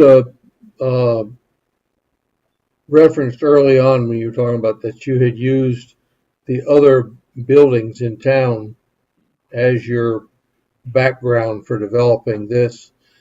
Where did you find windows like that in those commercial spaces elsewhere in town? Well, so the windows that you see in this view are really much larger than any of the 19th century building stock that you have. Yeah. The storefronts in these spaces are scaled very similarly to the widths that you might find on Main, although the heights are a little bit taller. We're just taking advantage of improvements in glazing technology. But one point of reference for the scale of the windows you see here right on Cedar is actually from the Town Hall Annex, which is intended to, this is part of our effort to make these buildings respectfully modern, as one of the letter writers had put it. And then once you get back to the residential buildings, you're dealing with a residential scale window. Okay. This is Rachel, and I have a couple of comments and questions. So first of all, like many people of Somerville who have seen this, I think we're all really, really delighted to see this kind of mix, a commercial mix with residential, and the kind of layout that you've done where we've got this pedestrian space. So I know that you're asking for a zoning variance, and my take would be you have given us so much other space that is beautiful that I would be supportive of a variance, especially as you noted in the sketch that I agree with you that a 6-foot high fence with a tall vertical planting is far more appropriate than the 6-foot wide, more low suburban planting. So I'm really, really happy to see the kind of layout that you've got and the amount of public space that's created and the walkways that can happen between these streets internally. And where I struggle are on two fronts. One is when I first saw this image, which you have now up, it was like, absolutely done, love it. But it's a 2-story building essentially that's facing the street. And I am wondering when your comment is that you're looking at some, say, the precedence of Short Central with the width and the height. And I don't understand how that can possibly be similar because Short Central is really like 1-story buildings along the side of it. And as you move past these first 2 buildings, it really goes up to 4 stories high. And in the image you had, there was deep shadow. So I wasn't sure like what time of day you took that on or what month and how much sun might be there. Like how pleasant will it be? Or will it be in deep shade, which may be on a hot summer's August day, that could be delicious, but sometimes that could just be really cold and unwelcoming. So the height of those buildings are something that I struggle with, in fact, on all of those larger residential buildings. So I worry about, or I'm concerned about how will it feel as a pedestrian to go down there and essentially have 4-story buildings on each side. And then I'm worried about south, like West 2nd Street, where those buildings face the street. And our historic district, the residential buildings are lower. You know, the landscapes are deeper. There's much more progression from street to door, where you go through a series of like demarcation between public and private. And I'm just, they feel really big to me. And although I quite like the architecture of it, and I like the tall sort of slots of doors that you've got, they actually look nicer in elevation. And then when you did the side view, and I thought, oh gosh, like they really feel more like slots because you don't see the windows at the back. So I'm worried about, in this aspiration to create a more modern look, how do you still get those transition layers between the public and the private? And even on the inside where you have public access, but then it goes into the private residences, how will that happen? But the height of it is something that I think we still have to come to terms with. And then when you're at the back of this development and it goes from the 4-story, and I realize the 4-story is not a full story, it's these garden rooftops, which when you describe it, it's like, absolutely, how magnificent to have that roof terrace, how magnificent to have like a little bathroom up there, to have retractable shades, like it really would be lovely space. But there's actually quite a lot of building and mass and height. Like you really, they're not like light sort of like almost disappearing structures. Like they're very much there. And perhaps that can be color, perhaps that's materials, perhaps that's a number of things, I don't know. But at the back where it goes then from these series of buildings literally into single family residential neighborhood, it's a harsh like end to it.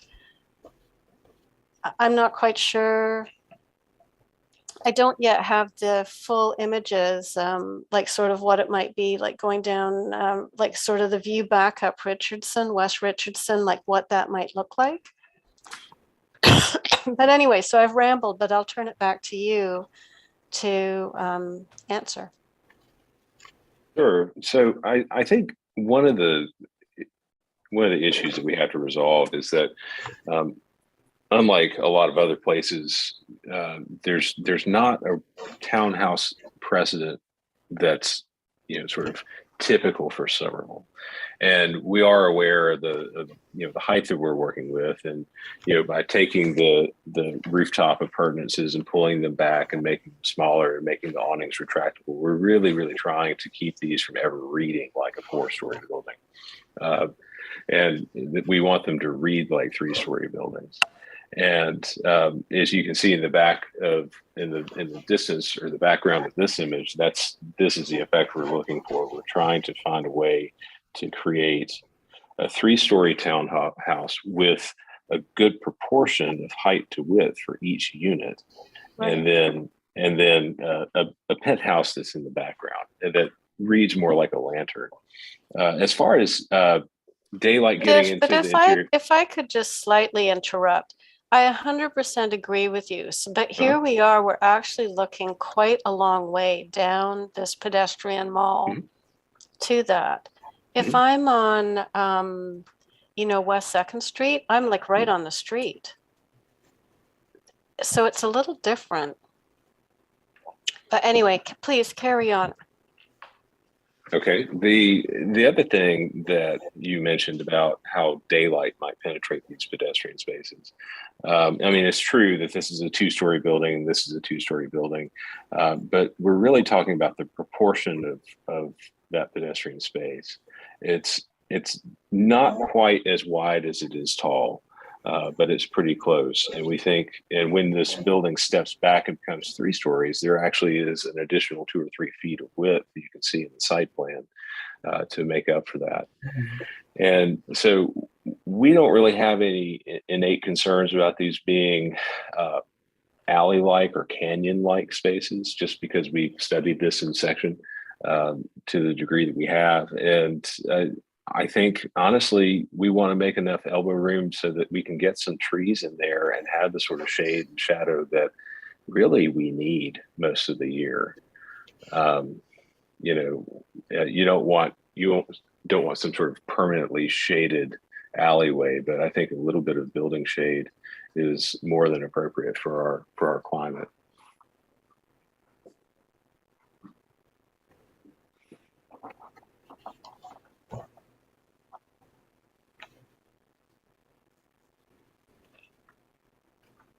One of the things I like about your presentation so far is the breaking up the building into multiple buildings and having somewhat different detailing on each of the buildings. I think that adds a lot of interest to this.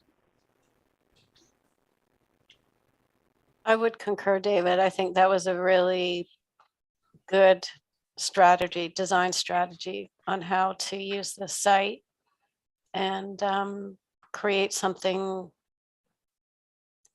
I think that the people of Somerville will love this. The question you had about the backside of these buildings we're looking at, Rachel, it may be less shocking with a drive between them and the adjacent property and plantings along a fence that may help with some of that step back. Right.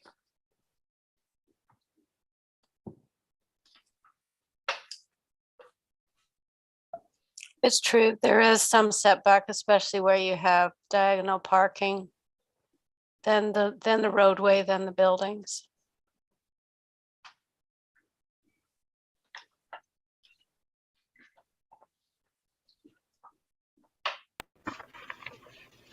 So what is our charge this evening?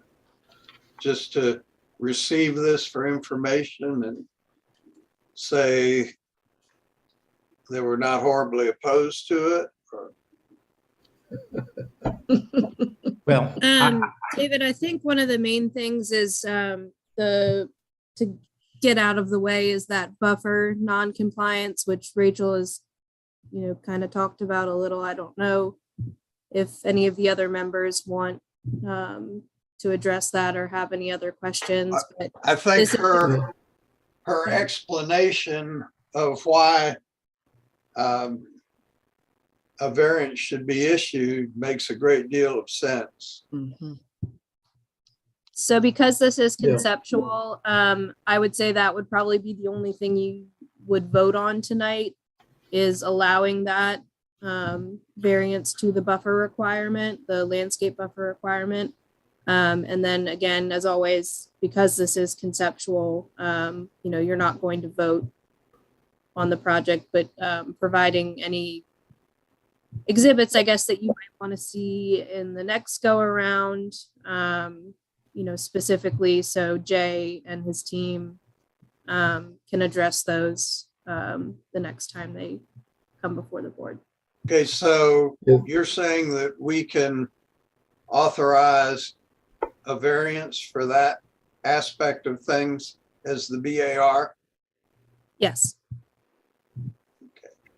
Yeah, I think that it's appropriate here, and the way they described it and showed with the fence and having something elsewise in there, I think that it'll work well with this project. I do too. I agree. Mhm. And that will allow for that wider space, pedestrian space in the center? Is that Yeah. what you're saying? Yeah. I think that's a good trade-off. Yeah. Yeah, I do too. And, Can es- I- and, es- and especially because it's the public space that's created is really rich. Like there are these walkways that go from West Richardson through to West Second, but also from South Cedar back, and pieces that are going to be clearly commercial. And then having something that's much more like garden. Mhm. So I think that it's a really, it really is a beautifully developed interior space, and that our town will be the richer for having it. And it's worth it. It's honestly worth it to say the variances are granted so that we can create this space. Do we need a motion?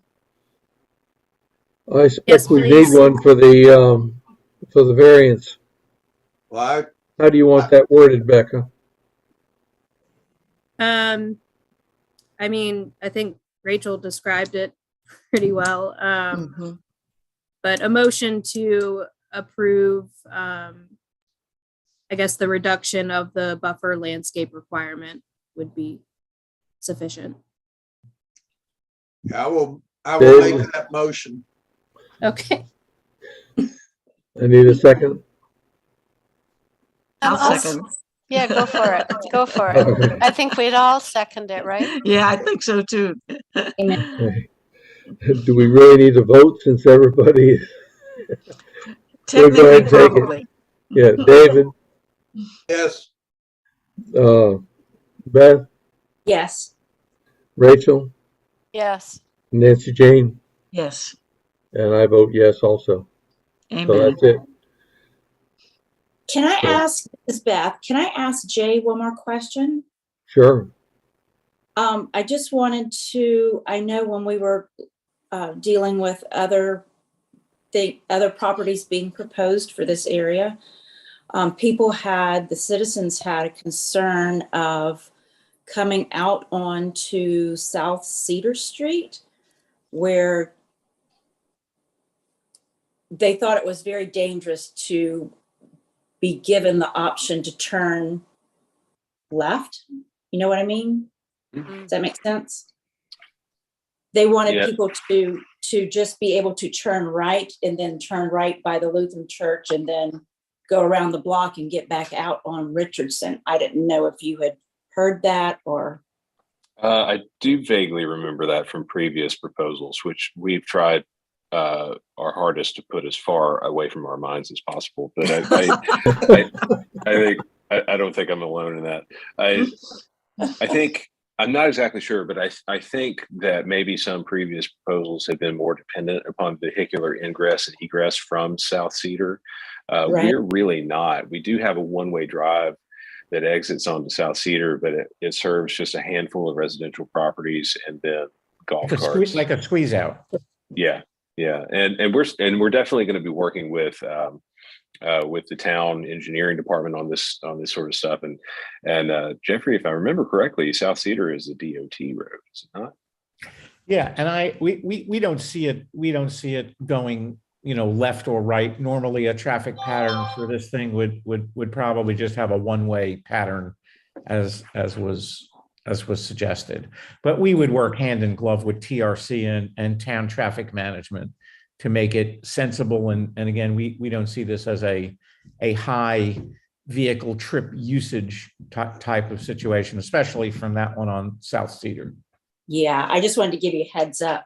And then another thing that people had not issues, but questions about the restaurant. If you, where the service door would be for the restaurant to accept deliveries and things like that. And then also trash. Two great questions. And even though it's a little bit early in it, we definitely have studied that and can show you some preliminary conclusions that we made of where this is going to go. Good questions. Yeah, let me get back to this site plan very quickly here. I've done what I hate to see people do, and I've scrolled past the drawing. Jay, she's just making sure we sweat the details here. That's exactly right. So most of the deliveries and frankly the trash are going to come out of the restaurant building. There is a service alley, pedestrian service alley, to the north of all these mixed use buildings. This little connection here is probably how a lot of deliveries would come in. And then you have a space between these buildings that provides service access back to this one-way drive. So a lot of deliveries would probably come in here, offload, cart into the building, and trash likewise. We've got trash enclosures here on the side. And we've been working with TRC and also with the fire marshal to make sure that all of these driveways are dimensioned properly for fire truck access, which will also accommodate garbage truck access. So yeah, the non-commercial owners. That's right.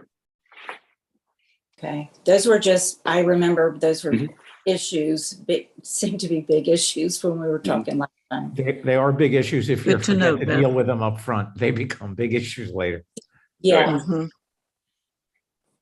Are there any trees that need to be removed? Any significant? We've gone through the tree permit process. Most of the trees on the site are volunteer trees in the middle of a gully. We've received a complete approval through the tree board. The town has received a complete approval through the tree board. And then there was a pine tree, I believe, on the border of Laura Jones' property, but there was an old gas tank that was buried there and some vapor plumes. So that's probably going to require some type of remediation. So the pine trees are gone over there based on us cleaning up the vapors. Okay. All right.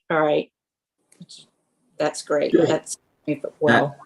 The big tree that's shown in this plan at Penn North is an existing can tree. Oh yeah, that's going to be a little park, probably a dog park. Okay. We can't forget them. I think that's a big maple. So that was actually incorporated in where we were able to certainly save that and embrace it as a part of the project. And that's a great spot right there. And then there's a neighboring, not on our property, but it's somewhat close to it. And we will work with an arborist on the neighbor's property right there to make sure it flourishes. But we shouldn't do anything catastrophic to the root system, but she's a beauty. So we'll make sure it's filled with vitamins. There you go. So Those are all my questions. Thank you. This is exciting. It is, I think it's a great opportunity for Somerville. well, finally. well, we appreciate it, and I do have one question, because this project clearly takes a lot of horsepower. This is just all our project. It's not done with any fancy hedge fund money and everything, and we are making a very, very calculated bet on the vitality of downtown Somerville, which we are all in. The administration and town council could not be more supportive, as well as big shout out to Jesse and Tim and Ms. Wallace and Becca. Could you just give us a little guidance on the record of the height, scale, mass, and architectural direction? Because this needs to go really into the next turbocharged gear. And I just want to make sure we don't have any ambiguity to our direction as we shift this into the next gear, which is really a big shift from conceptual into serious production.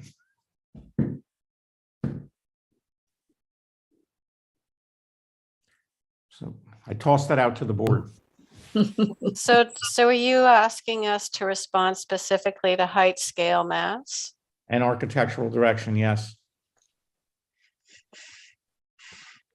Okay, well, I will start. I think your front two buildings are really lovely. And I like the direction that you're going, where you are taking a more modern feel to these buildings, but still having a nod to what we already have, which is, you know, partly with the annex, but partly with the cornices in our other buildings. And I think you've threaded the needle really, really nicely with having the rooftop space and putting it in the right place. And it's a really, really good solution. I personally think that there needs to be some further review, and it could be it's about color and materials. So how those top floors are finished and how clearly they are separated from the mass below. And the presentation is still pretty cartoony, so I don't really like fully understand the materials. Like the materials will make a big difference. The colors, or like if you're choosing brick, We agree. it will have a huge difference. So I think that like the development of that could persuade me that what could easily feel like pretty big, tall, 4-story buildings will feel like they're not. You know, it depends how you make these cornices. Like right now, they're just rectangles. So I personally don't have enough information to truly answer, will it be a true success? I think you're going down the right road. I think you've done, I mean, what I ultimately think is that you have shown a lot of thought in how you've laid out your site plan, a lot of thought in how you've looked at Somerville, and the approach that you're taking is, it's nice. Like, you know, you're making good design moves, you're creating something that's really beautiful. And I'm really hoping that you just carry on with that sort of high degree of design solution to solve these particular issues. And the part that I have the biggest worry about the massing is on West 2nd and what that will look like on the street. And you know, with the input from David, I do agree that perhaps the jump from this development to the single story or the single family residential behind is perhaps less of an issue than what I had first thought. But I really do think it will come down to this, you know, like the real architectural detailing that will make these buildings. We agree on that, and based on this conceptual, we couldn't give you more detailing, but certainly Mhm. what my question, and I agree with you wholeheartedly, before we go and spend the extra horsepower and start actually creating permit sets, Yeah. which take this to a whole different level, Yeah. and committing, $20 million plus in capital for downtown. Yeah. We clearly, you can tell from our thoroughness, and again, I'm not saying, take it on faith value, but if we can create this, we certainly can utilize appropriate materials and fine materials to differentiate it. So what really I'm looking for is based on what this here is, because we can't shrink these buildings. They're not truly, no disrespect, they're not 4-story buildings. They're at most 3.5-story buildings, because that's small appurtenance with the roof deck, and people want their own private space. And if we gave them backyards or front yards, there'd be no public space.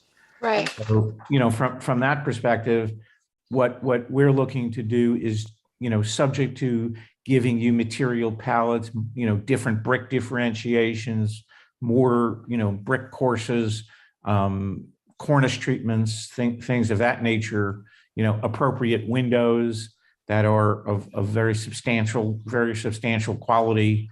We're looking for the subject to all those fine details, height, scale, mass, and architectural direction, because based on how this is planned, I really can't take it down to 3 stories. I can't take something that, Yeah, I really do understand that. And I also, as I had said earlier, I think that these rooftop features are really going to make great townhouses. It will, they're really, really lovely. But when I look at the perspective view of West 2nd Street, and perhaps it's the difference on the other buildings. I mean, so West 2nd Street, you're trying to go for more upmarket unit. no, And they're all up, respectfully, they're all upmarket units. I guess larger units maybe, so they have more amenities. Is that how you might describe it? They just sit differently on the street, and I think the development and certainly the architectural team wanted those to be prominent, because that street is sort of lacking, and certainly the church, doing their addition is fully supportive and has been briefed on this. Right. But we think we think Jay and his team at Leolio wanted to really anchor that sad section there that's sort of bereft of anything, as a 4 missing teeth. So from that perspective, that's why I think we made those, but those aren't the biggest ones. I think there are some other substantial ones in there, and none of them are low-end units. As a matter of fact, these will, if we move ahead with this project, this will set a complete new paradigm for any comps ever in downtown Somerville. This is not a project not for the faint of heart, and it's definitely a serious speculative gamble on our part, and our enthusiasm for historic downtown, that some of these things will be, certainly of a quality and workmanship that hasn't normally been seen in this type of urban dwelling. I would toss in here that I agree with Rachel that, some of the devil is in the details with finish details. But my feeling is that the masses of these buildings are very well done and appropriate in their scale. And even though the details of the windows, et cetera, are still kind of speculative, the way they're presented, I find that the proportions are very pleasant on all the structures. So you like them, David? What? You like them. Like, I have a question for you, just so that I understand the scale. And I'm coming back to building F. And we have something called brick cornice. Is that brick cornice actually the guardrail for the rooftop terrace? It would be. Yeah, we wouldn't have that cornice and then yet another thing above that. So, and I think for the, again, like, you know, like Mr. Price is saying, we've looked at these things not just in terms of the volume of space that's needed for the program, but also what makes the best proportion. Yeah. And I think that a lot of our colleagues become unreasonably afraid of height in terms of feet. It's really about proportion, scale, and appropriateness. And you're right, the devil is in the details, how you might address things, making sure that it stays human in its proportion and scale. But, you know, in all the work that we do, we really do try to pay quite a lot of attention to the human scale. And that's what we're doing here. And there's certainly plenty of room for refinement, but I think what Jeffrey's getting at is that unlike some other municipal design review boards where approvals come in stages and and you achieve a certain level of approval and that level stays achieved, right. Y'all system works a little bit more loosely, which is probably fine for most single family residential properties, but we need to be able to know what our parameters are as we proceed into a more serious stage of design. It would really be a bummer to come back next after spending a good bit of time to hear that the buildings need to lose a story, or, you know, the setbacks are insufficient or anything such as that. We're just trying to understand what our parameters are. Jay, let me ask a question. I hate to even ask this. You said that y'all had met with a lot of others and talked about this. Did you make any talk or with anybody with the Somerville Preservation Society? Respectfully, Melissa Snyder, who is my director of communications, is a delightful young lady that met with a cavalcade of people in historic downtown, and I don't believe they ever returned her calls and emails and whatnot. So she made repeated outreach attempts, and she is a delightful young lady that she never got responses. I was afraid of that. The last development on this, it was the Somerville Preservation Society that brought a lawsuit against it. That's why I asked. And Go ahead, Dave. Well, you know, we I guess as there's a lawyer behind every blade of grass, to quote Emperor Hirohito, why they never attacked the beachfront of the United States. So we can deal with that, but we are not litigious folk, but we definitely don't expect that. I couldn't imagine it. And, you know, I don't know that would be fruitful. So I guess really sort of to put this on the table, this is not a science project for us. You know, for me, we really have put this project ahead of some other major stuff that we have, because, you know, not to throw around dollars, but this project is in excess of 20 million, and a couple of dollars here or there, it becomes real money. And we want to proceed ahead with this project, utilizing all those fine details and work with you on this. You know, we certainly understand the devil is in the details, this development and design team, an engineering team, because there's a lot behind the scenes besides this meeting, from our top civil engineering company, one of the best in the state, landscape architectural company, environmental engineers, geotechnical engineers, and you know, local constructors.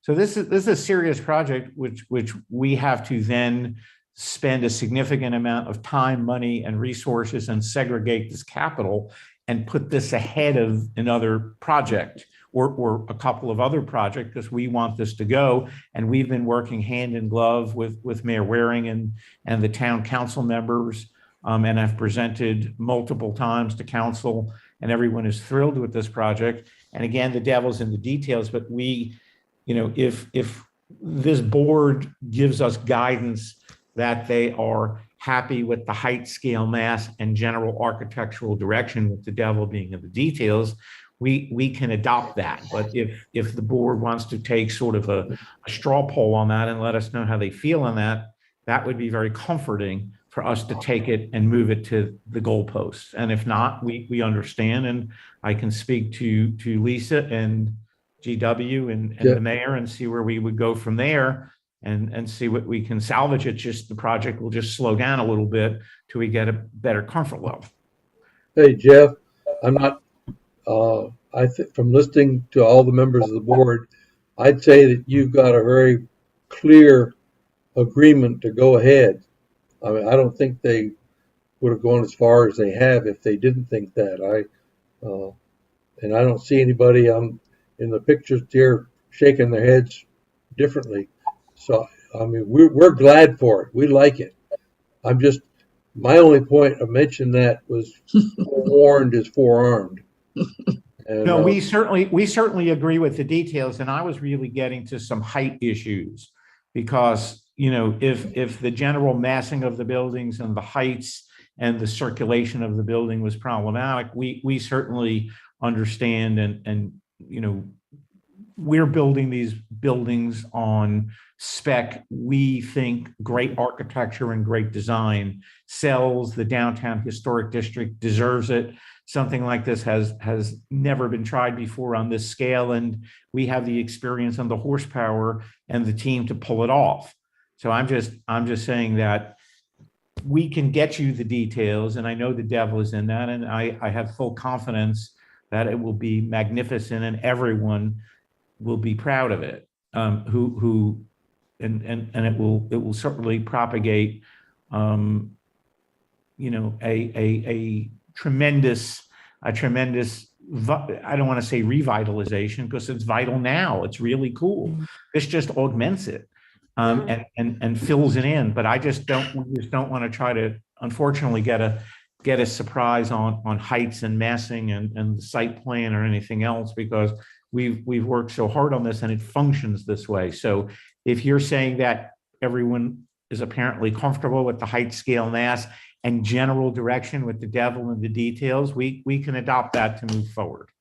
Is that a fair read of it? Board member, isn't that pretty well what we're feeling? Yes. I think what Phil was trying to say is there's always one person who's going to whine and carry on. And you've done enough projects to expect that. But, we've faced that before in Somerville. So I think he was just kind of giving you a heads up. We appreciate that. Yeah, but the board is in general in accord with my question. Yes. Or my comment Yes. about height, scale, mass, and general direction, Is- with the devil being in the details. Does that speak for Rachel also? Yeah, it speaks for me too. I honestly think that if you really consider how the materials and colors are applied, and as I had also said, I think that you are going to do that. I just can't see it completely yet, because when I look at the color image that you've got on the front, I can see far more information about the kind of application, say a brick, and details and colors that you might be thinking of. And it's very successful. So I'm really hoping that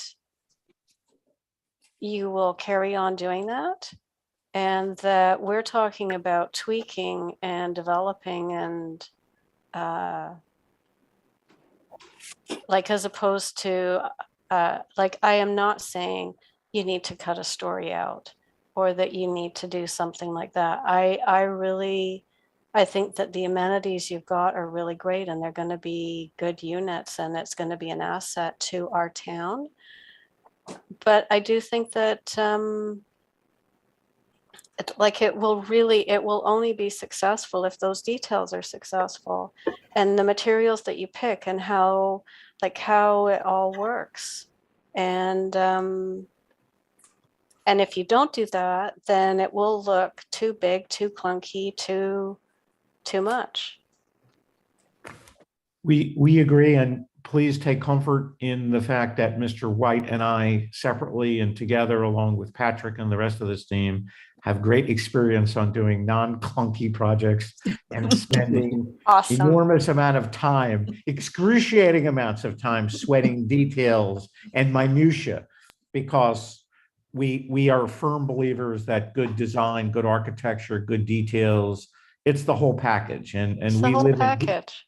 we Yeah. live and breathe this Yeah. stuff, and we just Yeah. we want to do a magnificent project, and Yeah. and we just don't mind a spirited debate over a course Yeah. of brick, okay, and a differentiation Or on what we're the doing. differentiation from like the restaurant building to the other building to the residential buildings. Like it's all within a vocabulary, and yet there's different differences of, the materials and the execution of it. Couldn't agree more. We just wanted to make sure we were in general accord with the direction we were taking, the heights and everything. And we would be delighted to move this forward if that is the case, and start ratcheting up the attention to specifics and detail, as then it starts to get into the next phase of permit sets, or proposed things, that it really gets this way.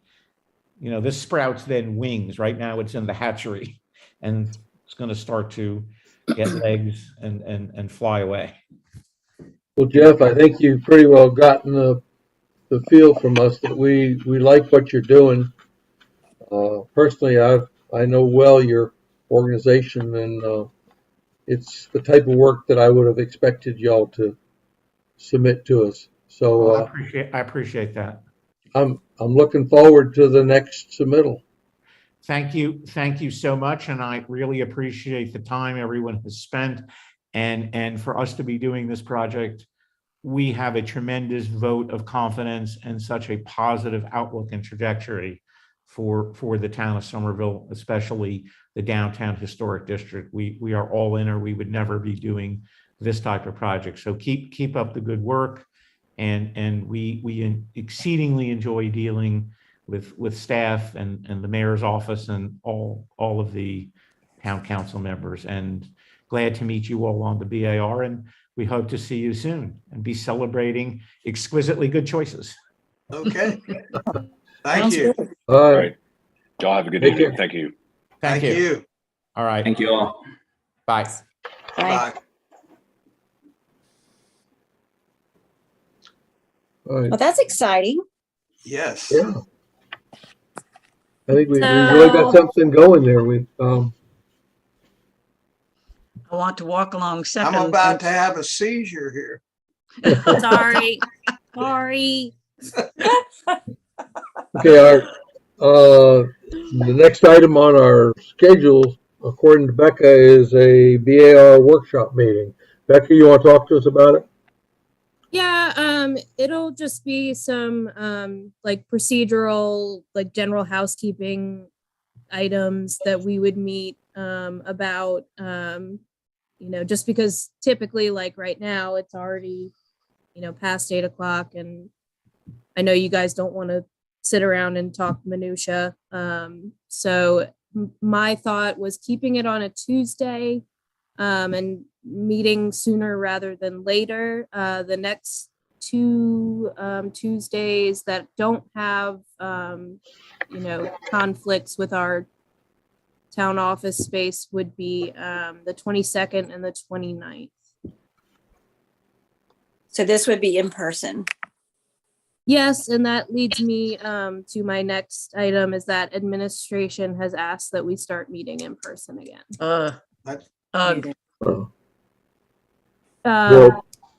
We would be meeting in council chambers, so there would still be social distancing. You guys would be sitting up on the dais. But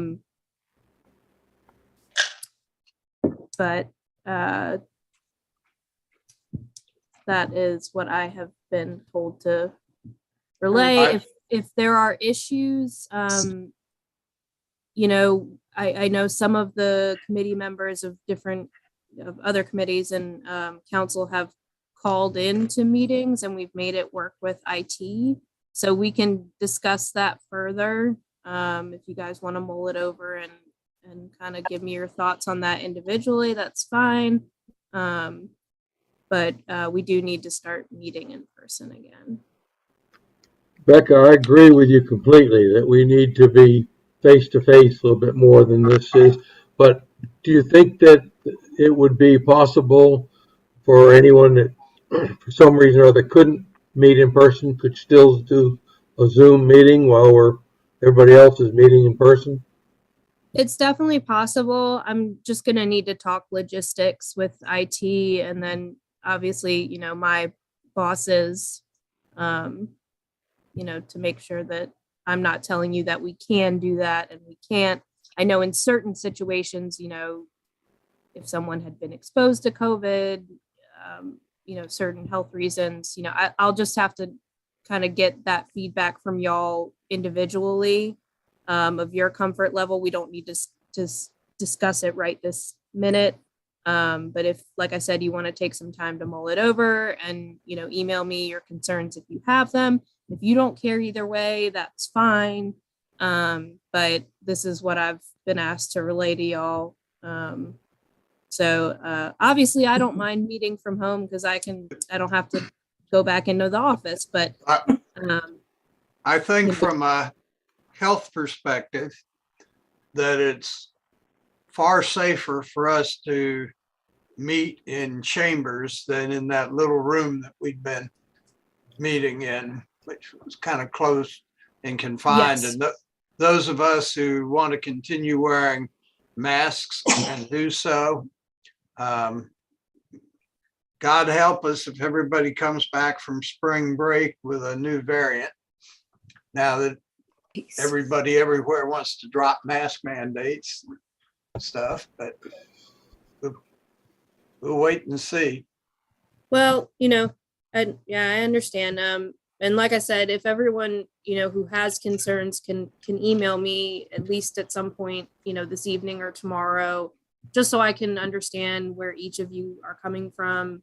And then I can take that information and discuss the best way forward with my boss and our IT department, so we can try and come to the best solution for everyone.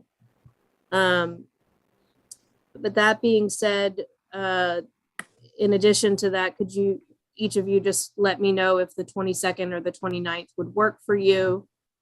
We would be meeting What time of day? I was gonna just have it be 6 o'clock, but if there's a time that works better for everyone. Well, I'm having my knee scoped on the 18th, and I'm supposed to be recovering the following week. And I have no idea how handicapped I'll be during that time. I suspect I won't be, but. Well, and this is specifically this workshop meeting. I mean, I only have to advertise it 24 hours before the meeting date because it's just a workshop. It's not like a public hearing. It will still be recorded and technically open to the public. But if the 22nd works for everybody else, I can probably figure out a way to get there. Well, would you, well, knowing that you've got a possible, would the 29th be a better, better to give you an extra week to recuperate? 29th is good for me. That works for me. But I don't want 29th works for me as well. I can do the 29th. Yeah. Okay. Let's do it then. All right, All right, 29th it is. Let's just say 29th then and be done with it. Good. And I'll get you guys the details on everything. And Yeah, back on the and if- 15th, we have this special presentation on the county services property, correct? Yes, we do. Mhm. Yeah. And that's going to be an important one for all of us to be at, I think, because I think there's going to be some controversial stuff there to talk about and think about. Yep. Oh, Very much get so. involved in controversy. Lovely. It will be on that one. Oh, Lord.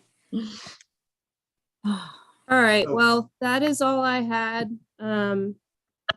So if anyone doesn't have anything else, we can get a motion to adjourn for the All evening. right. So moved. Second, In Amen. All in favor. favor? aye. Aye. Aye. Aye.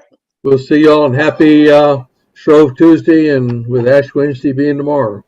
So Oh, yes. Aye. All Bye. right, y'all, take Thanks, care. guys. Good night.